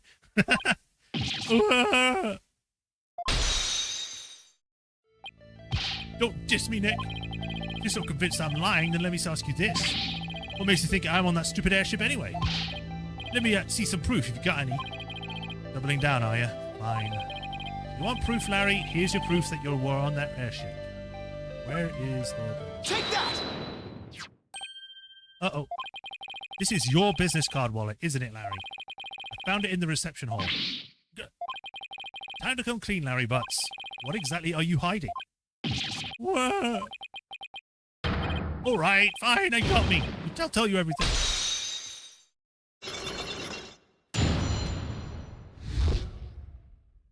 Yeah, we broke his mind.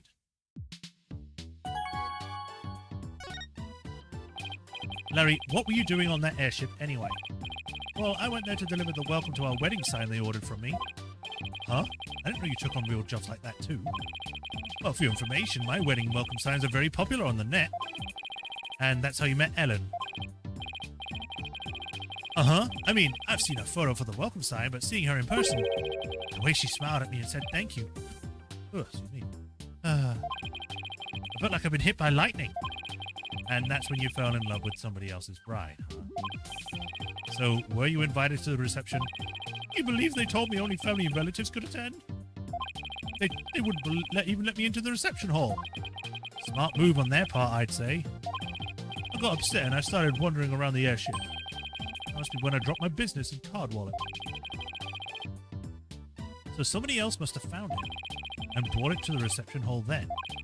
But you know what? I saw something incredible while I was on that flying chapel. Like... Get a load of this!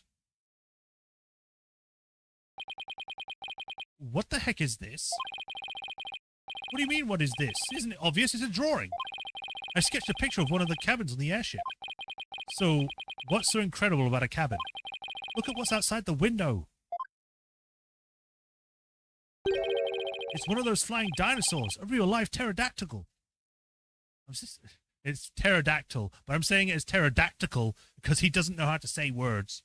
He's an idiot. I looked out the cabin window and there it was, just flying out there. The airship traveled through time, I tell you. What? When I told that Pierce Butler guy about it, he told me to never mention it to anybody ever again. Well, why would he try to keep you from spouting what is clearly just nonsense? Maybe Sprocket Aviation is secretly developing a time machine. No way. Nick, this case is totally amazing. Larry, you didn't tell Mr. Edgeworth about this, did you? Of course not. Edgy would just roll his eyes and think I was off my rocker. I didn't even tell him I was wandering around on the airship. I told him I met Ellie in the mooring dock and we ran away together. Yeah, I can see Edgeworth's eyes rolling right out of his head had he heard about this. Interesting. So Larry also experienced the time slip somehow. But how is that possible? Is there going to be a case where they didn't actually go back in time, they just created machines to look like that? Because a dinosaur doesn't have glowing eyes. Hey Nick, I'll be taking my card wallet back now if you don't mind. Business card wallet swiped back by Larry. Oh yeah, this is for you. What is it? It's a picture of the hold. I took it when I was wandering around the airship. Oh, it's the flowers. See, there's Ellie right there in the middle. The hold. Yeah, see? It's right here on the diagram.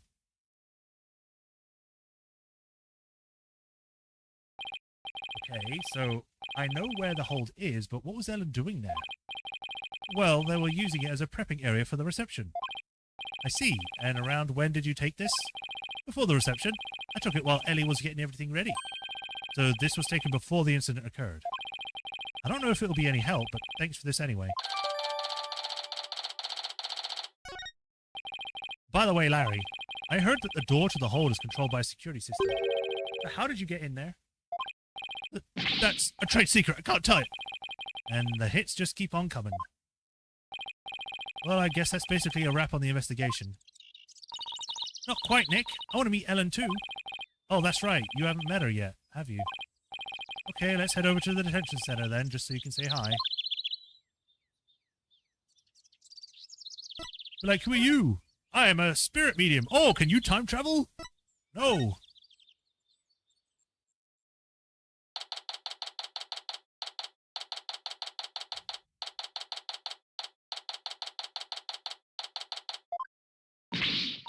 No, why? Please understand, this is in Mr. Soren's best interests. I was like, Ellen's busy talking with someone. The next president cannot be married to a criminal. It would disgrace Brocket Aviation. Miss Ellen, I need you to forget about this marriage. Pardon us. If it isn't Mr. Wright.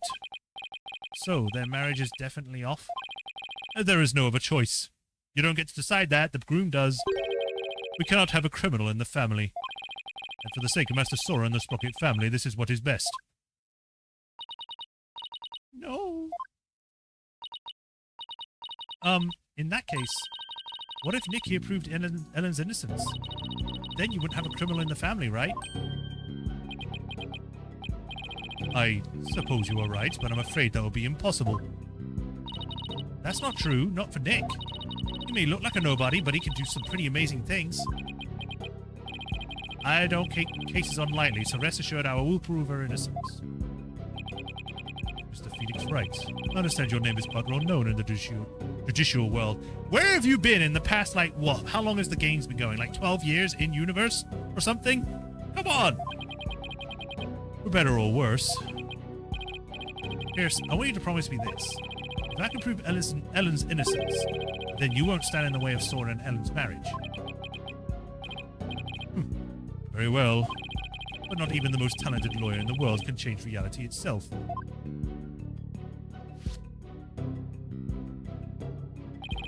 And the reality is, Miss Ellen is guilty beyond a shadow of a doubt. Of a murder that she didn't do. Even if she did kill someone, again, it would be self-defense, so it's not murder, it's self-defense. She wouldn't... if I had to look it up, because I don't think you get put in prison for self-defense. Let me check.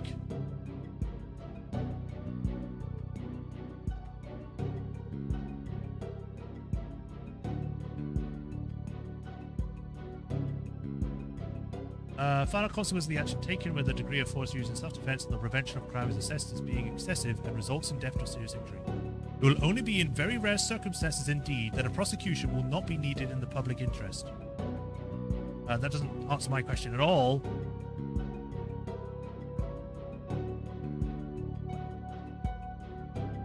There's one here specifically for the UK. It says you could technically face jail time for killing someone under certain circumstances.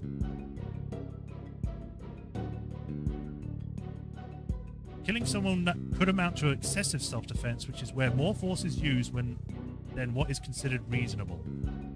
So it's like, depending on how much effort you put into killing the person or to defend yourself, can be considered one way or another. So, for example, if the guy had a gun and he was pointing at you and you had a fight and you somehow get control of the gun and the guy shoots himself or something, that's self-defense and it's not your fault. You know, that was him. I guess if it's more like if you suddenly grab a gun and then start shooting an an unarmed man, that's excessive. Like, even if it's in self-defense, if you suddenly take out a gun and start shooting them, that's too much. If it's like you knock them out, then yeah, that's fine. So this is like a case-by-case basis. So, yeah, I think during the course trial, you would kind of figure that kind of thing out.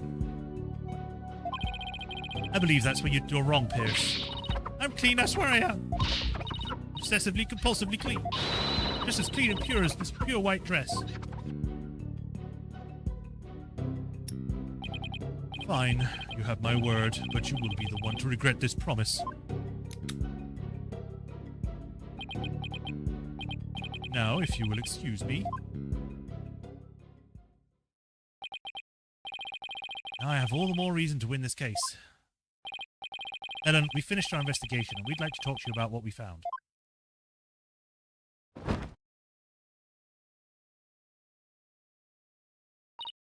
Okay, what did you find out? In the course of our investigation, we heard that you had been seen standing in front of the victim with a murder weapon in your hands.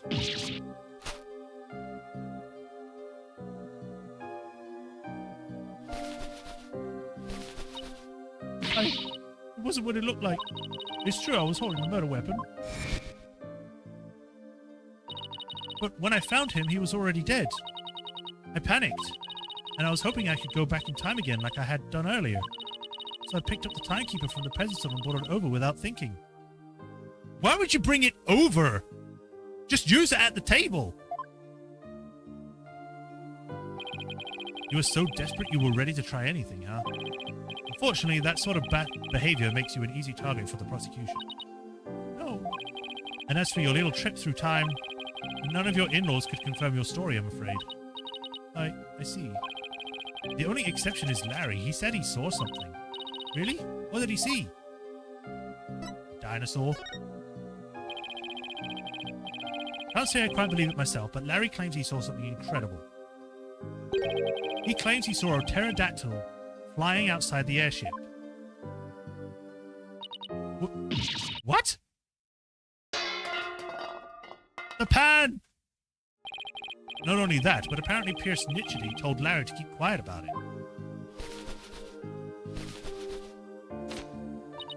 But why would Pierce do such a thing? Larry's theory is that Sprocket Aviation is developing something in secret. A time machine to be exact. Do you think that's why nobody would confirm my story? Because it's a secret? I really don't know. But speaking of your in-laws, we did manage to find your keycard at Sprocket Manor. One of your in-laws said he kept an eye on it for you. Oh, thank goodness. I lost it while I was getting things ready for the reception. I looked everywhere for it.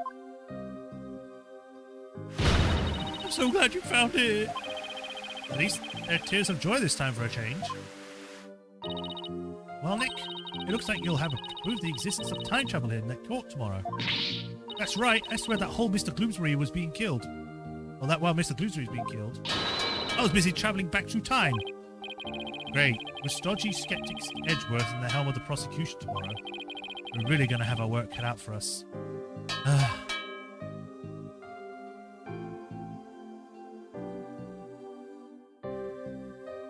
To be continued in the future.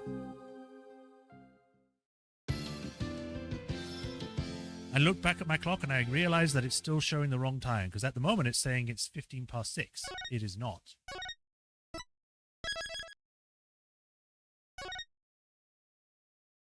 We have been streaming for 2 hours, right? Yeah, 2 hours. This is a great place to stop, so...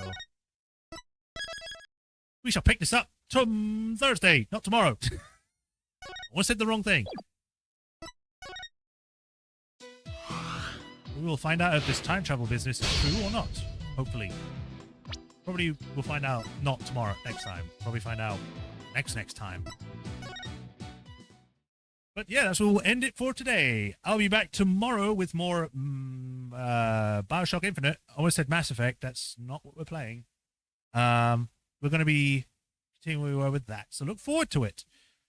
But anyway, thank you all for joining today. I hope everyone enjoyed, as usual.